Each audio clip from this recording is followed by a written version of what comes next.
പിതാവിൻ്റെയും പുത്രൻ്റെയും പരിശുദ്ധാത്മാവിൻ്റെയും നാമത്തിൽ ആമേൻ. സുഖസ്ഥനായ ഞങ്ങളുടെ പിതാവേ, അങ്ങയുടെ നാമം പൂജിതമാകണമേ. അങ്ങയുടെ രാജ്യം വരണമേ. അങ്ങയുടെ തിരുമനസ് സ്വർഗത്തിലെ പോലെ ഭൂമിയിലും ആകണമേ. അന്നു വേണ്ടുന്ന ആഹാരം ഇന്ന് ഞങ്ങൾക്ക് തരണമേ. ഞങ്ങളോട് തെറ്റ് ചെയ്യുന്നവരോട് ഞങ്ങൾ ക്ഷമിക്കുന്നത് പോലെ ഞങ്ങളുടെ തെറ്റുകൾ ഞങ്ങളോടും ക്ഷമിക്കണമേ. ഞങ്ങളെ പ്രലോഭനത്തിൽ ഉൾപ്പെടുത്തരുതേ, തിന്മയിൽ ഞങ്ങൾ രക്ഷിക്കണമേ. ആമേൻ. നന്മ തെളിഞ്ഞു മറിയമേ, സ്വസ്തി. കർത്താവ് അങ്ങയുടെ കൂടെ സ്ത്രീകളിൽ അങ്ങ് അനുഗ്രഹിക്കപ്പെട്ടവളാകുന്നു. അങ്ങയുടെ ഉദരത്തിൻ ഫലമായി ഈശോ അനുഗ്രഹിക്കപ്പെട്ടവനാകുന്നു. പരിശുദ്ധ മറിയമേ, തമ്പുരാന്റെ അമ്മേ, പാപികളായ ഞങ്ങൾക്ക് വേണ്ടി ഇപ്പോഴും ഞങ്ങളുടെ മരണസമയത്തും തമ്പുരാനോട് അപേക്ഷിക്കണമേ. ആമേൻ. എൻ്റെ കർത്താവിൻ്റെ ഉന്നതമായ നാമത്തിൽ സഭയുടെ അധികാരത്തിൽ കുരിശിൻ്റെ അടയാളത്തിൽ ദൈവത്തിൻ്റെ ശക്തിയാൽ 39-40 വർഷം ഞാൻ അർപ്പിച്ച കൃപാനയുടെ യോഗ്യതയാൽ കൃപാസ്ഥാനത്താറെ ജീവനോടെ പ്രത്യക്ഷപ്പെട്ട പരിശുദ്ധ അമ്മയുടെ മാധ്യസ്ഥത്തിലെ ഞാൻ ഓരോ കുടുംബത്തെ ആശ്രയിച്ച് പ്രാർത്ഥിക്കുന്നു. ദൈവത്തിലെ നിന്റെ കയ്യിരിക്കുന്ന എല്ലാ വസ്തുക്കളുടെ പ്രമാണങ്ങൾ കയ്യിലുണ്ടെങ്കിൽ എടുക്കുക, സർട്ടിഫിക്കറ്റുകളുണ്ടെങ്കിൽ എടുക്കുക, എവിടെയും കൊടുക്കാനുള്ള ആപ്ലിക്കേഷൻസ് ഉണ്ടെങ്കിൽ എടുക്കുക. ദൈവത്തിലെ നീ എവിടെയെങ്കിലും പോകുന്നുണ്ടെങ്കിൽ നിന്റെ പാസ്പോർട്ടോ വിസയുടെ കോപ്പിയോ എയർ ടിക്കറ്റോ എന്താണ് നിന്റെ കയ്യിലുള്ളത്, ഇപ്പോൾ എടുക്കുക. ദൈവത്തിലെ എവിടെയും കൊടുക്കാനുള്ള ആപ്ലിക്കേഷൻസ് ഉണ്ടെങ്കിൽ അത് എടുക്കുക. കൃപാസനം മാതാവിനെ കാണിച്ചുകൊണ്ട് പ്രാർത്ഥിക്കുക. ഞാനിപ്പോൾ നിന്നെ ആശ്രയിച്ച് പ്രാർത്ഥിക്കുക. കർത്താവേ, സിവിൽ പോയിൻ്റ് കുറഞ്ഞതിൻ്റെ പേര് ജോലി കിട്ടാത്തവരുണ്ട്, ജപ്തിയാകാൻ പോകുന്നവരുണ്ട്. ആ പത്രങ്ങളെല്ലാം രേഖകളെല്ലാം നിന്റെ നാമത്തിൽ ഞാൻ ആശീർവദിക്കാൻ പോവുകയാണ്. കർത്താവേ, രേഖകൾ കയ്യിലില്ല, പക്ഷെ മനസ്സിൽ ആ രേഖ ഓർത്ത് പ്രാർത്ഥിക്കുന്നുണ്ട്. ഇപ്പോൾ എടുക്കാൻ പറ്റാത്ത ആ രേഖ എൻ്റെ കയ്യിലുണ്ടായിരുന്നെങ്കിൽ എന്ന് ആഗ്രഹിച്ച് വിഷമിക്കുന്നവരുണ്ട്. കർത്താവേ, ആ രേഖ എവിടെയാണ് ഇരിക്കണത്, അവിടെ നിന്റെ തിരുമുറിവാർന്ന് വലത് കരുത്താൻ ആ രേഖയെ സ്പർശിക്കണമേ. മാതാവിൻ്റെ മധ്യസ്ഥത്തിൽ പ്രാർത്ഥിക്കുന്നു. അവരെന്താണ് ഉദ്ദേശിക്കുന്നത്, അതുകൊണ്ട് അത് നിറവേറാൻ കർത്താവ് അനുവദിക്കട്ടെ. കർത്താവ്, ജോലി നഷ്ടപ്പെട്ടു പോരണവരെ, ഉപേക്ഷിച്ച് പോണവരെ, ആ രാജ്യത്ത് ജീവിക്കാൻ പറ്റാതെ പോണവരെ, ജോലി പരീക്ഷയെ ഒരുങ്ങിക്കൊണ്ടിരിക്കുന്ന മക്കളെ, പരീക്ഷയുടെ ഹോൾ ടിക്കറ്റ് കയ്യിലുണ്ടെങ്കിൽ മക്കൾ എടുക്കുക. അല്ലെങ്കിൽ നിങ്ങളത് മനസ്സിൽ ഓർക്കുക.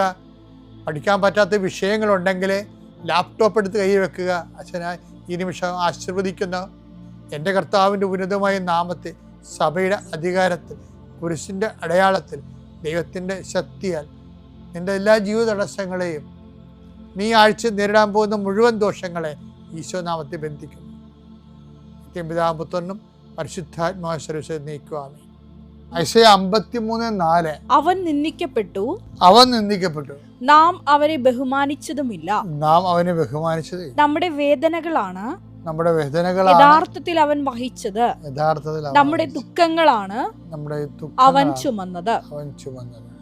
എന്ത് വിഷയത്തിനാല് ഈ ക്രിസ്തുവിൻ്റെ മിശിഹ എന്ന രീതിയിൽ സഹനദാസൻ എന്ന ക്രിസ്തുവിൻ്റെ ദൗത്യ നിർവഹണത്തെക്കുറിച്ച് ഐസയ 700 കൊല്ലം മുമ്പ് നടത്തിയ ഒരു പ്രവചനമാണിത്.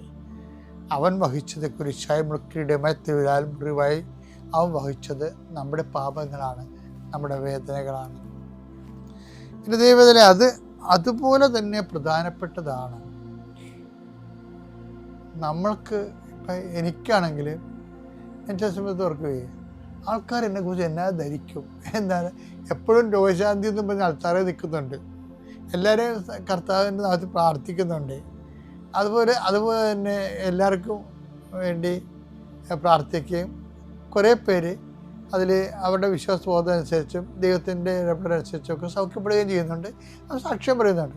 പക്ഷേ എനിക്കാണെങ്കിൽ രോഗം ഒഴുതുങ്ങിയിട്ട് നേരമില്ല, ഞാൻ പ്രാർത്ഥിച്ചു കഴിഞ്ഞിട്ടാണ്. അപ്പോൾ എൻ്റെ വിഷയം എന്ന് പറയുന്നത് അവൻ്റെ മുറിവിലാണ് നമ്മൾ സൗഖ്യപ്പെട്ടെന്ന് പറയത്തില്ലേ. അപ്പോൾ അവൻ്റെ മുറിവിൽ അതൊരു വചനമാണ്. യെശയ്യാ 53:5 അവന്റെ മേലുള്ള ശിക്ഷ നമുക്ക് രക്ഷ നൽകി. അവന്റെ ക്ഷതങ്ങളാൽ നാം സൗഖ്യം പ്രാപിച്ചു. നമ്മൾ സൗഖ്യം പ്രാപിച്ചു. ഇത് തന്നെ ഇതിൽ നമ്മുടെ 1 Petrus 2:24 1 Petrus 2:24 നമ്മുടെ പാപങ്ങൾ സ്വന്തം ശരീരത്തിൽ വഹിച്ചുകൊണ്ട് അവൻ കുരിശിലേറി. അത് നാം പാപത്തിന് മരിച്ച് നീതിക്കായി ജീവിക്കേണ്ടതിനാണ്. അവന്റെ മുറിവിനാൽ നിങ്ങൾ സൗഖ്യമുള്ളവരാക്കപ്പെട്ടിരിക്കുന്നു. അതാണ് അപ്പം അവന്റെ മുറിവിലാണ് സൗഖ്യം. ഞാൻ ചില സമയത്ത് ഓർക്കും, എന്തുകൊണ്ടാണ് ഇപ്പം എനിക്ക് കിഡ്നി ഡിസീസ് ഉണ്ട്, ഒന്നില്ലെങ്കിൽ ഒരു കാലിലൊരു വ്രണം ഉണ്ടായിട്ട് ഇപ്പോൾ 1.5 മാസമായി, ഓർക്കണില്ല. രാത്രി ആകുമ്പോൾ കുളിരൊക്കെ ചെയ്യും. അപ്പം ഞാൻ ദൈവത്തോട് ചോദിച്ചിട്ടില്ല എന്തുകൊണ്ടാണ് ഇങ്ങനെ സംഭവിക്കണമെന്ന്. മരുന്ന് കഴിച്ചിട്ടും അതിനകത്ത് വലിയ ഗുണങ്ങളൊന്നുമില്ല. ആ വേദനയും രോഗവും നീർക്കട്ടലൊക്കെ അങ്ങനെ കഴിഞ്ഞിട്ട് പോകും. അപ്പോൾ നിങ്ങൾക്ക് ഇത് മാത്രമേ ഉള്ളൂ. അങ്ങനെയല്ല, ആൾക്കാർ നിന്നിട്ടുള്ള എല്ലാ കാര്യങ്ങളിലും എപ്പോഴും പലതരത്തിലുള്ള ശരീരവേദനയും പനിയും ഉറക്കമില്ലായ്മയൊക്കെ വരും. ഇതിൻ്റെ വിഷയം എന്ന് പറയണത് പലപ്പോഴും ഈ വൂണ്ടഡ് ഹീലർ എന്ന് പറഞ്ഞൊരു കോൺസെപ്റ്റ് ഉണ്ട്. അത് ഇതിൽ നിന്ന് എടുത്തതാണ്. എന്ന് വെച്ചാൽ നമ്മൾ അതിൻ്റെ പേയ്മെൻറ്റ് നടത്തണം. ക്രിസ്തുവിൻ്റെ എല്ലാ കാര്യം നമ്മളെ ആക്ച്വലായിട്ട് നമ്മൾ എന്താ സംഭവിക്കണത്, നമ്മളെ വിശ്വാസത്തിൽ മഹാരഹസ്യങ്ങൾ പ്രഖ്യാപിക്കുക എന്ന് പറയുമ്പോൾ നമ്മളെന്താ അവൻ്റെ മരണം ഞങ്ങൾ വിശ്വസിച്ചു, മരണം ഞങ്ങൾ പ്രഖ്യാപിക്കുന്നു എന്നല്ലേ പറയണത്. നമ്മൾ കുർബാനയ്ക്ക് എത്രയോ പ്രാവശ്യമാണ് നമ്മൾ മരണം പ്രഖ്യാപിക്കണം. വരെ അറിഞ്ഞിട്ട് പറയണതാണ്.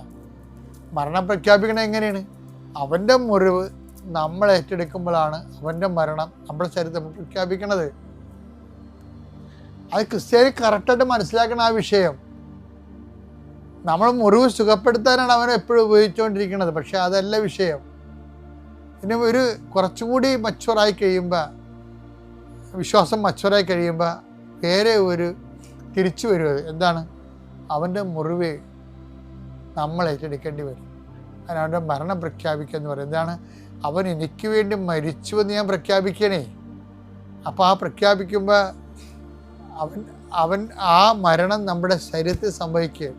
2:4 യേശുവിന്റെ ജീവൻ ഞങ്ങളുടെ ശരീരത്തിൽ പ്രത്യക്ഷമാകുന്നതിന് അവിടുത്തെ മരണം ഞങ്ങൾ എല്ലായ്പ്പോഴും ശരീരത്തിൽ സംവഹിക്കുന്നു. ഈ പൗലോസ് അപ്പോസ്തലന് ഗ്യാസ്ട്രിക് അൾസർ ആയിരുന്നു, കുടലില പുണ്ണായിരുന്നു എന്നാണ് അദ്ദേഹത്തിന്റെ ജീവിതമാര് പറയണത്. അപ്പോൾ അതിനെക്കുറിച്ച് അദ്ദേഹം പറയണത് എന്താണ്? ഞാൻ അദ്ദേഹത്തിൻ്റെ ക്രിസ്തുവിൻ്റെ മരണം സംവഹിക്കുന്നുവെന്ന്. അതായ വിഷയം. പീഡാനുഭവ കാലത്ത് കുറച്ച് വിവരമുള്ള ക്രൈസ്തവരാകാൻ നോക്കണം നമ്മളെ. അല്ലാതെ കുരിശിൻ്റെ വഴിയിൽ നടത്തി പാട്ടും പാടി ഓരോരോ വിഷയം വരുമ്പോൾ കന്നേകാളെന്ന് പറഞ്ഞ് നിരയും വിളിച്ച് മാതാവിനെപ്പോലെ ഹൃദയത്തിൽ സംഗ്രഹിച്ചിട്ട് കർത്താവിൻ്റെ മരണം ഞാൻ എൻ്റെ ശരീരത്തിലെ അവൻ്റെ ജീവൻ എന്നിൽ പ്രത്യക്ഷമാകാൻ വേണ്ടി അവൻ്റെ മരണത്തെ ഞങ്ങൾ സംവഹിക്കുകയാണ് ചെയ്യുന്നത്. അതാണ് അപ്പോസ്തലിക പാരമ്പര്യം എന്ന് പറയണത്. നമ്മൾ അപ്പോസ്തലിക ചർച്ച സഭയെന്ന് പറയുമ്പോൾ അപ്പോസ്തലിക പാരമ്പര്യത്തിലുള്ള സഭയാണ് നമ്മൾ. അതുകൊണ്ട് തന്നെ ദൈവം എനിക്കങ്ങനെ വരുത്തിയല്ലോ, ഞാൻ പ്രാർത്ഥിച്ചില്ലേ, എന്നിട്ടെനിക്ക് ഇങ്ങനെ സംഭവിച്ചല്ലോ, എന്നിട്ട് എനിക്ക് അപകടം സംഭവിച്ചല്ലോ എന്ന് അങ്ങനെയൊന്നും പറഞ്ഞ് ഓരോ ദൈവത്തിനെ പ്രതികൂട്ടിലാക്കാൻ നോക്കരുത് ഒരിക്കലും. വേദപാഠം എന്ന് പറഞ്ഞാൽ നമ്മൾ പണ്ട് പഠിച്ചത് മാത്രമല്ല, അത് ടെക്സ്റ്റ് ബുക്കുകളാണ്. ജീവിതമാണ് ജീവിത അനുഭവങ്ങളാണ് വേദപാഠം എന്ന് പറയുന്നത്. അതിൽ എല്ലാ കാലവും മാതാവിന് എല്ലാ അനുഭവങ്ങളും ഹൃദയത്തിൽ സംഗ്രഹിക്കാനുള്ളതാണെങ്കിൽ നമുക്കും എല്ലാ അനുഭവങ്ങളും ക്രിസ്തുവിൻ്റെ പീഡാനുഭവങ്ങളെ ഏറ്റെടുത്ത് പ്രഘോഷിക്കാനും പ്രഖ്യാപിക്കാനും അതുവഴി ക്രിസ്തുവിൻ്റെ ജീവിതം നമ്മൾ പ്രകടമാകാനും വേണ്ടി ദൈവത്തിൻ്റെ 10 ഭാഗമായിട്ട് സ്വീകരിക്കാം. പിതാവിൻ്റെയും പുത്രൻ്റെയും പരിശുദ്ധാത്മാവിൻ്റെയും നാമത്തിൽ.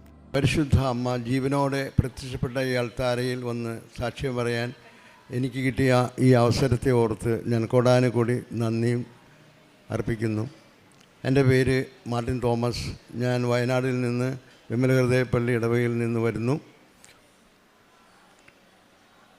ഞാൻ 13/5/25 ആദ്യമായിട്ട് ഞാൻ ഉടമ്പടി എടുക്കുന്നത്. ഉടമ്പടി ഞാൻ എടുത്തതിന് ശേഷം എനിക്ക് ലഭിച്ച അനുഗ്രഹങ്ങളെ കുറിച്ച് പറയാനാണ് ഞാനിവിടെ നിൽക്കുന്നത്. ഈ ഉടമ്പടി ഞാൻ കഴിഞ്ഞ 21/3/26 പുതുക്കി. ഈ പുതുക്കിയപ്പോൾ എൻ്റെ അളിയനാണ് ജോസഫ്, മാരകമായ രോഗമുണ്ടായിരുന്നു, അതും കൂടി നിയോഗത്തിൽ വെച്ചിരുന്നു. ആ ആ രോഗത്തെക്കുറിച്ച്,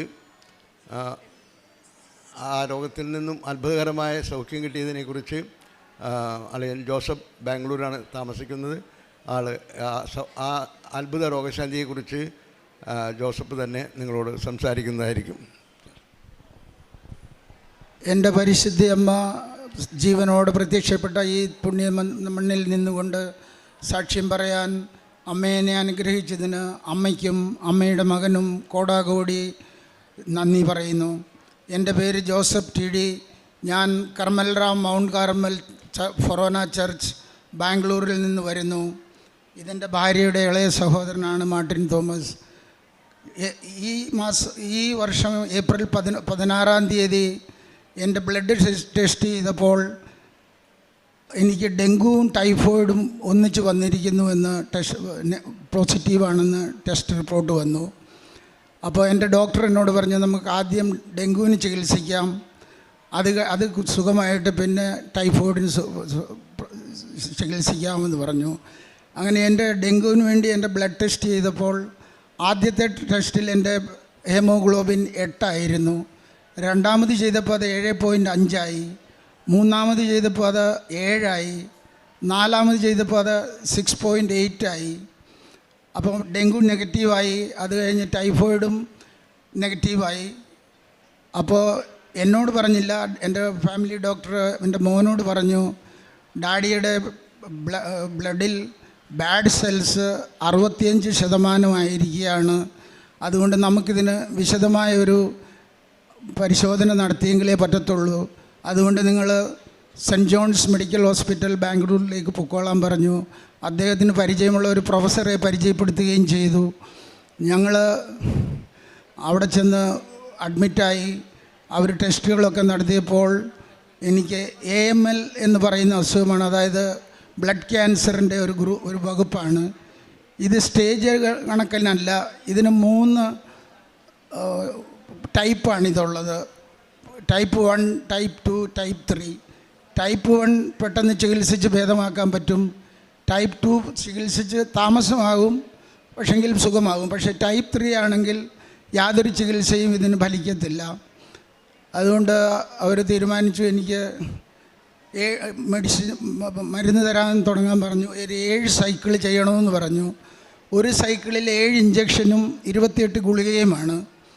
അപ്പോൾ ആദ്യത്തെ മാസത്തെ അത് തുടങ്ങാമെന്ന് പറഞ്ഞു. അപ്പോൾ ഇതിനു മുമ്പ് തിങ്കളാഴ്ച ദിവസം രാവിലെ എൻ്റെ ചേട്ടൻ്റെ മകൻ ബാംഗ്ലൂരിലുണ്ട്. അവൻ്റെ ഒരു കൂട്ടുകാരനാണ് മെഡിക്കൽ കോളേജിലെ ന്യൂറോളജിയുടെ ഹെഡ്. അദ്ദേഹം ഇവർ രണ്ടുപേരും കൂടെ എന്നെ കാണാൻ വന്നു. അദ്ദേഹം എൻ്റെ ഫയൽ നോക്കിയിട്ട് പറഞ്ഞു, ഇത് ബ്ലഡ് ക്യാൻസറാണ്, ഇതിന് ചികിത്സയൊന്നുമില്ല, അതുകൊണ്ട് നമുക്കൊന്ന് പ്രാർത്ഥിക്കാമെന്ന് പറഞ്ഞ് പുള്ളിയുടെ ഈ ധ്യാനഗുരുക്കന്മാർ കൊണ്ടുപോകുന്ന പോലെ പുള്ളിയുടെ കയ്യിലൊരു കുരിശുണ്ട്, അത് വെച്ചെൻ്റെ തലയിൽ കൈവച്ച് പ്രാർത്ഥിച്ച് നല്ല മരണത്തിന് വേണ്ടി. അങ്ങനെ എന്നിട്ട് പോകാൻ നേരം പുള്ളി എന്നോട് പറഞ്ഞു, ഞാൻ പറഞ്ഞതായിട്ട് അവരോട് പറയണ്ട, അവർ തന്നെ വന്ന് നിങ്ങൾക്ക് എല്ലാം വിശദീകരിച്ച് തരുമെന്ന് പറഞ്ഞു. അങ്ങനെയാണ് എൻ്റെ ഡോക്ടർ വന്ന് പറഞ്ഞത്, നമുക്ക് ഇന്ന് തന്നെ ചികിത്സ തുടങ്ങാം. 7 ഇഞ്ചക്ഷനും 28 ഗുളികകളും. അങ്ങനെ അപ്പോൾ ഇതാണ് സ്ഥിതി എന്നറിഞ്ഞു കഴിഞ്ഞപ്പം ഞാൻ എൻ്റെ വികാരിയച്ഛനെ വിളിച്ചു. എൻ്റെ ആദ്യത്തെ വികാരിയച്ഛൻ, ഞങ്ങളുടെ ബാംഗ്ലൂരിലെ പള്ളി പണിയിച്ച് തന്ന ഒരു അച്ഛനുണ്ട്. അദ്ദേഹം ഇപ്പോൾ റിട്ടയറായിട്ട് ഇവിടെ പാലായിലാണ്. അപ്പം ഞാൻ അദ്ദേഹത്തിനെ വിളിച്ചിട്ട് പറഞ്ഞു, അച്ഛാ ഇതാണ് എൻ്റെ സ്ഥിതി, ഞാൻ സെൻറ്റ് ജോൺസിൽ അഡ്മിറ്റാണ്, അതുകൊണ്ട് ഞാൻ മരിച്ചാൽ അച്ഛൻ വന്ന് എൻ്റെ ശവസംസ്കാര ശുശ്രൂഷ നടത്തണം. അച്ഛനായിരിക്കണം വീട്ടിലും പള്ളിയിലും സെമിത്തേരിയിലും എൻ്റെ മുഖ്യ കാർമ്മികനായിട്ട് എൻ്റെ ശവസംസ്കാര ശുശ്രൂഷ നടത്തണം. അപ്പോൾ എടുത്ത വായിൽ എൻ്റെ അച്ഛൻ എന്നോട് പറഞ്ഞു, എടാ അതിന് നീ ഒരു 10 വർഷം കൂടെ കഴിഞ്ഞല്ലേ മരിക്കത്തുള്ളൂ, എന്നാലും ഞാൻ വന്നെല്ലാം ചെയ്തോളാമെന്ന് പറഞ്ഞു. അത് കഴിഞ്ഞ് ഞാൻ ഈ അളിയനെ വിളിച്ചു. അപ്പോൾ അളിയൻ പറഞ്ഞു, നിങ്ങൾക്ക് കയറ്റുന്ന മരുന്നിൻ്റെ ഒരു ഫോട്ടോ അയച്ചു തരാൻ പറഞ്ഞു. ഞാൻ ആ ഫോട്ടോ അയച്ചു കൊടുത്തു. പുള്ളി ഈ രോഗത്തെക്കുറിച്ച് ഭയങ്കര റിസർച്ചൊക്കെ നടത്തിയപ്പോൾ പുള്ളിക്ക് മനസ്സിലായി ഇത് വളരെ മാരകമായിട്ടുള്ളൊരു അസുഖമാണ്. അപ്പോൾ എന്നാ ഡിസ്ചാർജ് ആകുന്നതെന്ന് ചോദിച്ചു. അപ്പോൾ ഞാൻ പറഞ്ഞു വ്യാഴാഴ്ചയാണ്. വ്യാഴാഴ്ച വൈകിട്ട് തന്നെ അളിയൻ ബാംഗ്ലൂരിൽ വന്നിട്ട് എന്നോട് പറഞ്ഞു, നമുക്ക് വെള്ളിയാഴ്ച തന്നെ കൃപാസനത്തിലേക്ക് പോകാം, അതിനുവേണ്ടിയാണ് ഞാൻ വന്നത്, കൂട്ടിക്കൊണ്ടു പോകാൻ. അപ്പോൾ എൻ്റെ മോനോട് പറഞ്ഞു, ഡാഡി ഈ മാസം ഒരുപാട് അവധി എടുത്തതല്ലേ, ഈ വെള്ളിയാഴ്ച ഇനി അവധി എടുക്കാൻ പറ്റത്തില്ല, അതുകൊണ്ട് നമുക്ക് അടുത്ത ആഴ്ചയോ അല്ലെങ്കിൽ പോകാമെന്ന് പറഞ്ഞു. അപ്പോൾ ഞാൻ അളിയനോട് പറഞ്ഞു, അളിയ, അപ്പോൾ അളിയൻ വന്നപ്പോൾ തന്നെ, എന്നെ കാണാൻ വന്നപ്പോൾ തന്നെ കൃപാസനത്തിൽ നിന്നുള്ള വെഞ്ചരിച്ച തൈലം കൊണ്ടുവന്നിരുന്നു. അതെൻ്റെ നെറ്റിയിൽ പുരട്ടി ഒരു തുള്ളി കുടിക്കാൻ തന്നു, തേൻ വായിലൊഴിച്ച് തന്നു. അങ്ങനെ അന്ന് മുതൽ ഭക്ഷണത്തിന് മുമ്പ് ഉപ്പ് കഴിക്കാൻ തുടങ്ങി. അങ്ങനെ എല്ലാ കാര്യങ്ങളും ചെയ്തുകൊണ്ടിരുന്നു. അപ്പോൾ അങ്ങനെയാണ്. അപ്പോൾ ഞാൻ അളിയനോട് പറഞ്ഞു, ഈ ആഴ്ച പറ്റത്തില്ല, അപ്പോൾ അളിയൻ തിരിച്ചു പോയിക്കോളാൻ പറഞ്ഞു. അപ്പോൾ പിറ്റത്തെ വെള്ളിയാഴ്ച, അതായത് 10-ാം തീയതി, ഈ മാസം 10-ാം തീയതി വരാമെന്ന് ഞങ്ങൾ തീരുമാനിച്ചു. ഒരു വണ്ടിയൊക്കെ ബുക്ക് ചെയ്തു. അപ്പം മോൻ വന്ന് പറഞ്ഞു, ഡാഡി അടുത്ത വെള്ളിയാഴ്ച പോകാൻ പറ്റത്തില്ല എന്ന് പറഞ്ഞു. അപ്പോൾ ഞാൻ ഉടനെ അളിയനെ വിളിച്ചിട്ട് പറഞ്ഞു, അളിയ, അവൻ പറയുന്ന ഈ ആഴ്ചയിലും പറ്റത്തില്ല, നമുക്ക് മെയ് മാസത്തിൽ പോകാമെന്ന് പറഞ്ഞു. അപ്പോൾ അളിയൻ പറഞ്ഞു, നിങ്ങൾക്കിതിൻ്റെ സീരിയസ്നെസ് മനസ്സിലാകുന്നില്ല, ഞാൻ അവനോട് സംസാരിക്കാമെന്ന് പറഞ്ഞ് എൻ്റെ ഫോൺ കട്ട് ചെയ്തിട്ട് അവൻ മോനുമായിട്ടിരുന്നൊരു 4 മിനിറ്റ് സംസാരിച്ചിട്ട് കഴിഞ്ഞപ്പോൾ മോൻ താഴെ വന്നിട്ട് പറഞ്ഞു, ഡാഡി നമുക്ക് അടുത്ത വെള്ളിയാഴ്ച തന്നെ പോകാം. ഞങ്ങൾ 10-ാം തീയതി ഞങ്ങളിവിടെ വന്നു. 10-ാം തീയതി വൈകിട്ട് 7 മണിക്ക് ഞങ്ങളിവിടെ എത്തിച്ചേർന്നു. ഈ കോമ്പൗണ്ടിലേക്ക് കയറിയപ്പോൾ ഞാൻ അമ്മയോട് പറഞ്ഞത്, അമ്മേ, എന്നെ അമ്മയുടെ പ്രത്യക്ഷീകരണത്തിൻ്റെ ഒരു സാക്ഷിയാക്കണമേ എന്ന് പറഞ്ഞുകൊണ്ടാണ് ഞാൻ ഈ കോമ്പൗണ്ടിലേക്ക് തന്നെ കയറിയത്. അത് തന്നെ ഈ കോമ്പൗണ്ടിൽ നിന്ന് ഇറങ്ങുന്നിടം വരെ ഞാൻ പറഞ്ഞുകൊണ്ടിരുന്നു. അമ്മ പ്രത്യക്ഷപ്പെട്ട സ്ഥലത്ത് പോയി പ്രാർത്ഥിച്ചു. അങ്ങനെ അത് കഴിഞ്ഞ് ഞങ്ങൾ റൂമിലേക്ക് പോയി. പിറ്റേ ദിവസം രാവിലെ ഇവിടെ വന്നു, ദിവ്യബലിയിൽ പങ്കെടുത്തു. അത് കഴിഞ്ഞ് ഉടമ്പടി എടുത്തു. ഉടമ്പടി കഴിഞ്ഞ് ആദ്യം ഉടമ്പടി എടുക്കുമ്പോൾ അച്ഛനെ കാണാനുള്ള സൗകര്യമില്ല. പക്ഷേങ്കിൽ എനിക്ക് ദൈവം ഒരു അനുഗ്രഹം തന്നു, അച്ഛനെ കാണാനുള്ള സൗകര്യം കിട്ടി. അച്ഛൻ എൻ്റെ തലയിൽ കൈവച്ച് പ്രാർത്ഥിച്ചു, നെറ്റിയിൽ തൈലം പൂശി ഒരു കാശ് രൂപം തന്നു. അങ്ങനെ അന്ന് വൈകുന്നേരം ഞങ്ങളിവിടെ തന്നെയായിരുന്നു. വൈകിട്ട് മുറിയിലേക്ക് ഞങ്ങൾ മേളത്തെ മുറിയിലാണ് താമസിക്കുന്നത്. എനിക്ക് സ്റ്റെപ്പ് കയറാൻ പറ്റാത്തൊരവസ്ഥയായിരുന്നു. ഒരു കണക്കിന് കയറി. പക്ഷെ ഞായറാഴ്ച രാവിലെ ഞാൻ എഴുന്നേറ്റപ്പോൾ എനിക്ക് തന്നെ തോന്നി എൻ്റെ സകല അസുഖങ്ങളും മാറി, ഞാൻ ഫുൾ ഫ്രഷായി എന്ന് എനിക്ക് തോന്നി. അങ്ങനെ ഞങ്ങൾ ഞായറാഴ്ച രാവിലെ അർത്തുങ്കൽ പള്ളിയിൽ പോയി രാവിലത്തെ ബലി സംബന്ധിച്ചിട്ട് ഞങ്ങൾ തിരിച്ച് ബാംഗ്ലൂരിലേക്ക് പോയി. അപ്പോൾ തിങ്കളാഴ്ച അഡ്മിറ്റാകാൻ പറഞ്ഞിരുന്നതാണ്. അപ്പോൾ തിങ്കളാഴ്ച ഞങ്ങൾ സെൻറ്റ് ജോൺസിൽ ചെന്ന് അഡ്മിറ്റായപ്പം 3 സൈക്കിൾ കഴിഞ്ഞിട്ട് ബോൺമാരോ ചെയ്യാമെന്നുള്ളതെന്നാണ് ഡോക്ടർ ആദ്യം പറഞ്ഞത്. പക്ഷേ ഞാൻ അഡ്മിറ്റായ ഉടനെ തന്നെ ഡോക്ടർ പറഞ്ഞു, നമുക്കൊരു ബോൺമാരോ എടുത്ത് നോക്കാം, എന്നിട്ട് നമ്മൾ മുമ്പോട്ടുള്ള ചികിത്സയെക്കുറിച്ച് ചിന്തിക്കാമെന്ന് പറഞ്ഞു. അങ്ങനെ തിങ്കളാഴ്ച ബോൺമാരോ എടുത്തു. ചൊവ്വാഴ്ചയായി, ബുധനാഴ്ചയായി, ഇവരൊന്നും എന്നോട് പറയുന്നില്ല. ബുധനാഴ്ച എൻ്റെ റെസിഡൻറ്റ് ഡോക്ടർ വന്നിട്ട് പറഞ്ഞു, റിപ്പോർട്ടൊക്കെ വന്നു, പക്ഷേ ഞങ്ങൾ പറയുന്നില്ല. ഞങ്ങളുടെ പ്രൊഫസർ, നിങ്ങൾ കാണുന്ന പ്രൊഫസറില്ലേ, പുള്ളി വന്നിട്ട് നിങ്ങളോട് വ്യാഴാഴ്ച 3 മണിക്ക് റിപ്പോർട്ട് പറയുമെന്ന് പറഞ്ഞു. അങ്ങനെ വ്യാഴാഴ്ച 3 മണിക്ക് ഡോക്ടർ ചൈതന്യ വന്നിട്ട് എന്നോട് പറഞ്ഞു, എൻ്റെ ജീവിതത്തിൽ ഞാൻ ഇതുപോലൊരു പേഷ്യൻറ്റിനെ കണ്ടിട്ടില്ല. ഒരു സൈക്കിളിന് ശേഷം ലോകത്തിൽ ഒരു രോഗിക്കും ഇങ്ങനെ ഒരു ബ്ലഡിൽ വ്യത്യാസം വരത്തില്ല. പക്ഷെ നിങ്ങളുടെ ബ്ലഡിൽ 1% ബാഡ് സെൽസാണ്. 65% ബാഡ് സെൽസ് ഉണ്ടായിരുന്ന എൻ്റെ ബ്ലഡിൽ ഒരു ബാഡ് സെൽസും ഇല്ല എന്നുള്ളതാണ് റിപ്പോർട്ട്. എനിക്ക് വിശ്വസിക്കാൻ പറ്റുന്നില്ല ഇതെങ്ങനെയാണ് സംഭവിച്ചതെന്ന്. അപ്പോൾ ഞാൻ പറഞ്ഞു, ഡോക്ടറെ, ഞങ്ങൾ വെള്ളിയാഴ്ച കൃപാസനത്തിൽ പോയിട്ടുണ്ടായിരുന്നു. ശനിയാഴ്ച ഞങ്ങൾ കൃപാസനത്തിൽ ഉടമ്പടി എടുത്തു. അപ്പോൾ അച്ഛൻ തലയിൽ കൈവച്ച് പ്രാർത്ഥിച്ചു. അങ്ങനെ അപ്പോൾ അദ്ദേഹം പറഞ്ഞു, ഇതൊരു മിറാക്കിളാണ്, ദൈവത്തിനല്ലാതെ ആർക്കും ഇത് സുഖപ്പെടുത്താൻ പറ്റത്തില്ല, ഇത് ദൈവം നിങ്ങളോട് ചെയ്ത ഒരു വലിയ അനുഗ്രഹമാണ്. ഡോക്ടർ അത് പുള്ളി അപ്പം തന്നെ പറഞ്ഞു, എനിക്കിത് ഒരിക്കലും വിശ്വസിക്കാൻ പറ്റുന്നില്ല, ഇത് ഒരിക്കലും ഇങ്ങനെ സംഭവിക്കത്തില്ല. ഒരു 3-4 സൈക്കിൾ കഴിഞ്ഞിട്ട് ഈ ബ്ലഡിലെ ബാഡ് സെൽസിന് എന്തെങ്കിലും ഒരു വ്യത്യാസം വരത്തുള്ളൂ. പക്ഷേ ഇത് ഒരു സൈക്കിൾ കഴിഞ്ഞപ്പോൾ തന്നെ ഒരു ബാഡ് സെല്ലും ഇല്ലാതെ എൻ്റെ അമ്മയും തിരുക്കുമാരനും കൂടി എനിക്ക് സൗഖ്യം നൽകി. അപ്പോൾ അടുത്ത സ്റ്റേജുകളെക്കുറിച്ചൊന്നും ഡോക്ടർ പറഞ്ഞില്ല, കാരണം അദ്ദേഹം UK പോയിരിക്കുകയാണ്, ഇനി 30-ാം തീയതി വരത്തുള്ളൂ. പക്ഷേ ഇല്ല, എന്നെ സംബന്ധിച്ചോളം എനിക്ക് ഈ മരുന്നെടുക്കുമ്പം തന്നെ ഡോക്ടർ പറഞ്ഞ് 7 സൈഡ് എഫക്റ്റുകളോളം വരും, അത് വരും. പക്ഷേ എനിക്ക് ഒരു സൈഡ് എഫക്റ്റും വന്നില്ല, കാരണം ഞാൻ കൃപാസനത്തിലെ എല്ലാ സാധനങ്ങളും ഉപയോഗിച്ചുകൊണ്ടിരുന്നു, തൈലം ഉപയോഗിച്ചുകൊണ്ടിരുന്നു, തേൻ കുടിച്ചുകൊണ്ടിരുന്നു, ഉപ്പ് കുടിച്ചുകൊണ്ടിരുന്നു. അതുകൊണ്ട് ഒരു സൈഡ് എഫക്റ്റും ഉണ്ടായില്ല. ഡോക്ടർമാർക്ക് തന്നെ അതിശയമാണ്, ഇതെന്താ ഈ മനുഷ്യന് ഒരു സൈഡ് എഫക്റ്റും ഉണ്ടാകുന്നില്ല എന്ന്. അങ്ങനെ ദൈവവും തിരുക്കുമാരനും കൂടി തന്ന ഈ സൗഖ്യത്തിന് ഞാനൊരു 1000 കോടി നന്ദി പറയുന്നു. പിന്നെ ഞാൻ ഈ 4 ദിവസവും ആശുപത്രിയിൽ അഡ്മിറ്റായിരുന്നപ്പോൾ ഞങ്ങൾ ഇവിടുന്ന് കുറേ കൃപാസനം പേപ്പർ കൊണ്ടുപോയിട്ടുണ്ടായിരുന്നു. അതെല്ലാം എൻ്റെ അളിയനാണ് ബാംഗ്ലൂരിൽ ഡിസ്ട്രിബ്യൂട്ട് ചെയ്തത്. കാരണം ഞാൻ അഡ്മിറ്റല്ലേ. അപ്പോൾ ഇനി ഞാൻ തീരുമാനിച്ചു, ഈ ഉടമ്പടിയിൽ പറയുന്ന എല്ലാ കാര്യങ്ങളും തിരിച്ച് ബാംഗ്ലൂർ ചെന്ന് കഴിഞ്ഞാൽ എനിക്ക് ചെയ്യണം. അപ്പോൾ എന്നെ ആദ്യം കണ്ട് ബ്ലഡ് ക്യാൻസറാന്ന് പറഞ്ഞ ഡോക്ടർ ഈ വിവരം അറിഞ്ഞപ്പോൾ തന്നെ പുള്ളി അവിടെയുള്ള എല്ലാ ഡോക്ടേഴ്സിനും മെസ്സേജ് അയച്ചു, ഇതൊരു മിറാക്കിളാണ്, അല്ലെങ്കിൽ ഈ അസുഖം ഒരിക്കലും മാറേണ്ട അസുഖമല്ല. അങ്ങനെ അമ്മ എന്നെ വളരെയധികം സഹായിച്ചു. ഞാൻ കാരുണ്യപ്രവൃത്തികൾ എന്നും ചെയ്തിട്ടുണ്ട്. എന്നോട് ആര് സഹായം ചോദിച്ചാലും ഞാൻ സഹായിക്കും. ഇപ്പോൾ ഞങ്ങൾ അവിടെ ഒരു 300 പേർക്ക് ഭക്ഷണം കൊടുക്കുന്ന ഒരു സ്ഥലമുണ്ട്. അവിടത്തേക്ക് ഒരു ദിവസത്തെ ഭക്ഷണം കൊടുക്കാനുള്ള പൈസ കൊടുത്തു. പിന്നെ ഞാൻ എൻ്റെ മകനോട് പറഞ്ഞത്, നിനക്ക് എത്ര ശമ്പളം, എത്ര ഇതൊന്നും എനിക്കറിയണ്ട, പക്ഷേ എല്ലാ വർഷവും നീ കണക്ക് കൂട്ടി ദശാംശം എന്നെ ഏൽപ്പിക്കണം, അതെനിക്ക് നിർബന്ധമാണ്.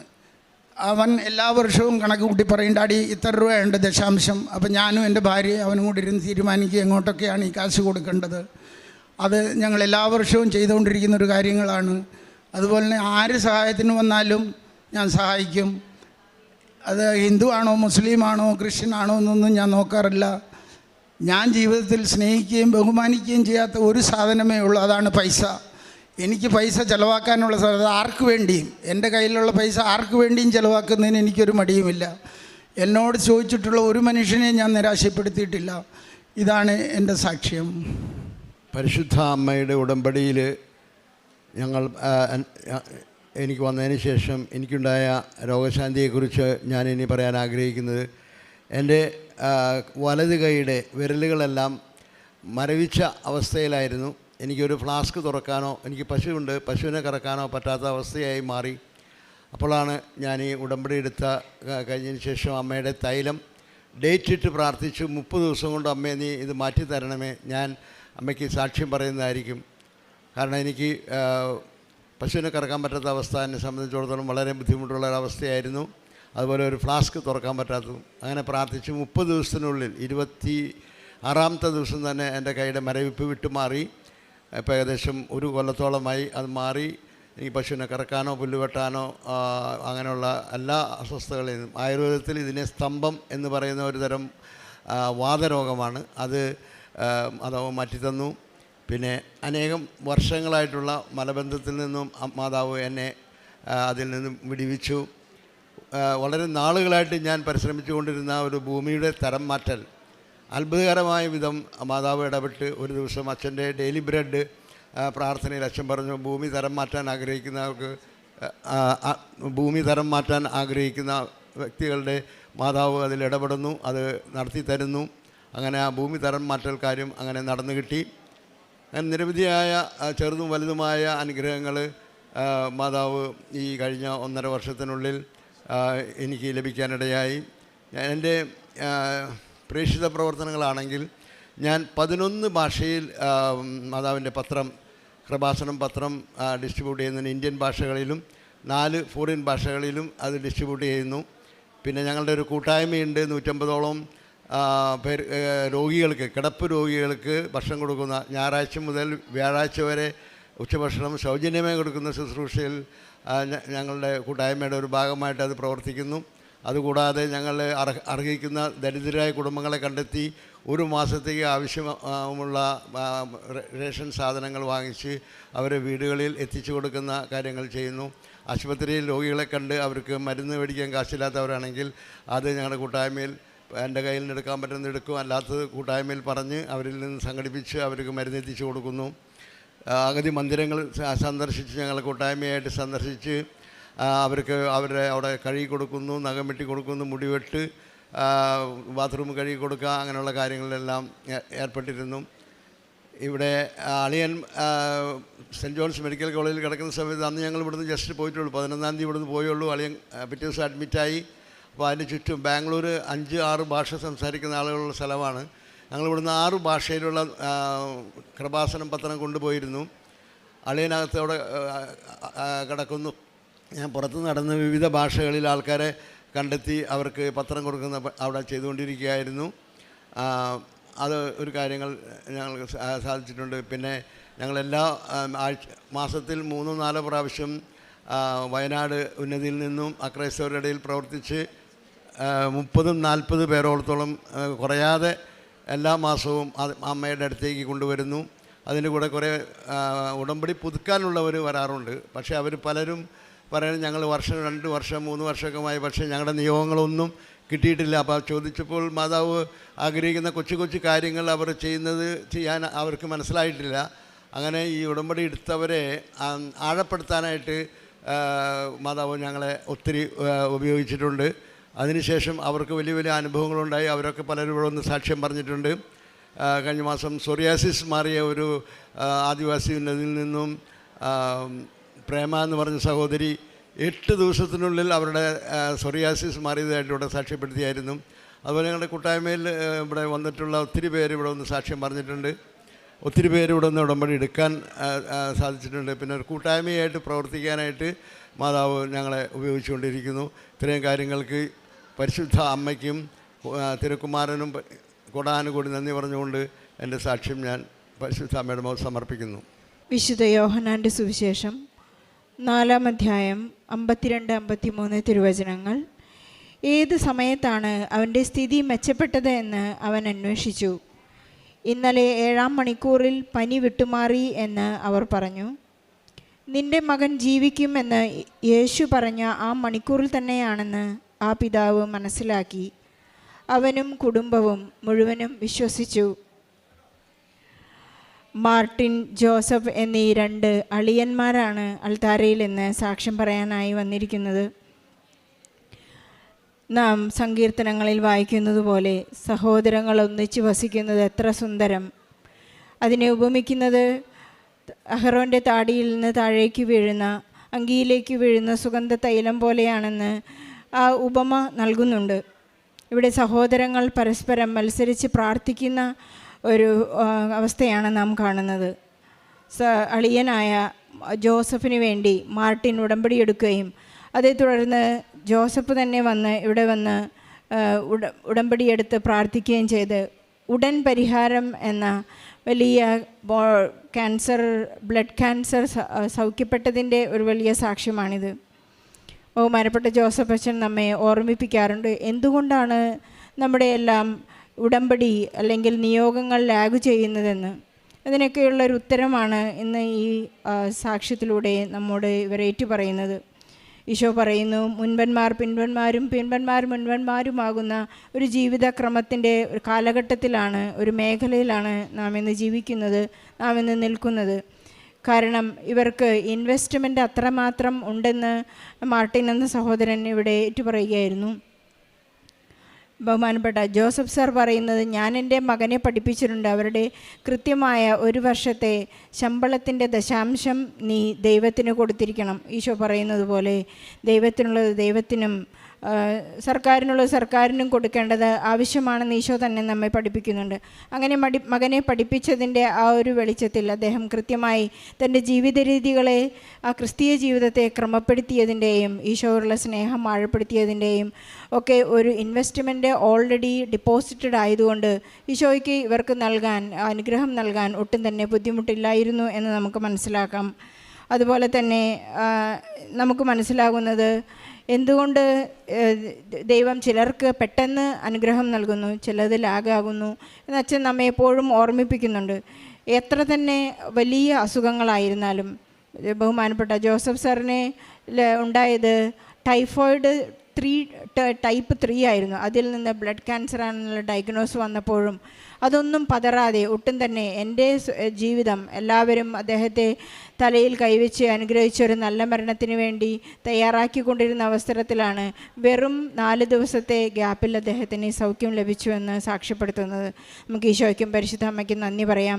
ഈ ദിവസങ്ങളിലെ സാക്ഷ്യങ്ങളെല്ലാം ജീവൻ മരണ പോരാട്ടത്തിലുള്ള വലിയ സാക്ഷ്യങ്ങളാണ് ഇവിടെ വന്ന് പറയുന്നത്. ഒരു സഹോദരൻ്റെ കാല് കൂട്ടിക്കെട്ടിയ ഒരു സാക്ഷ്യം നാം ഇപ്പോൾ ഈ ദിവസങ്ങളിൽ കണ്ടതാണ്.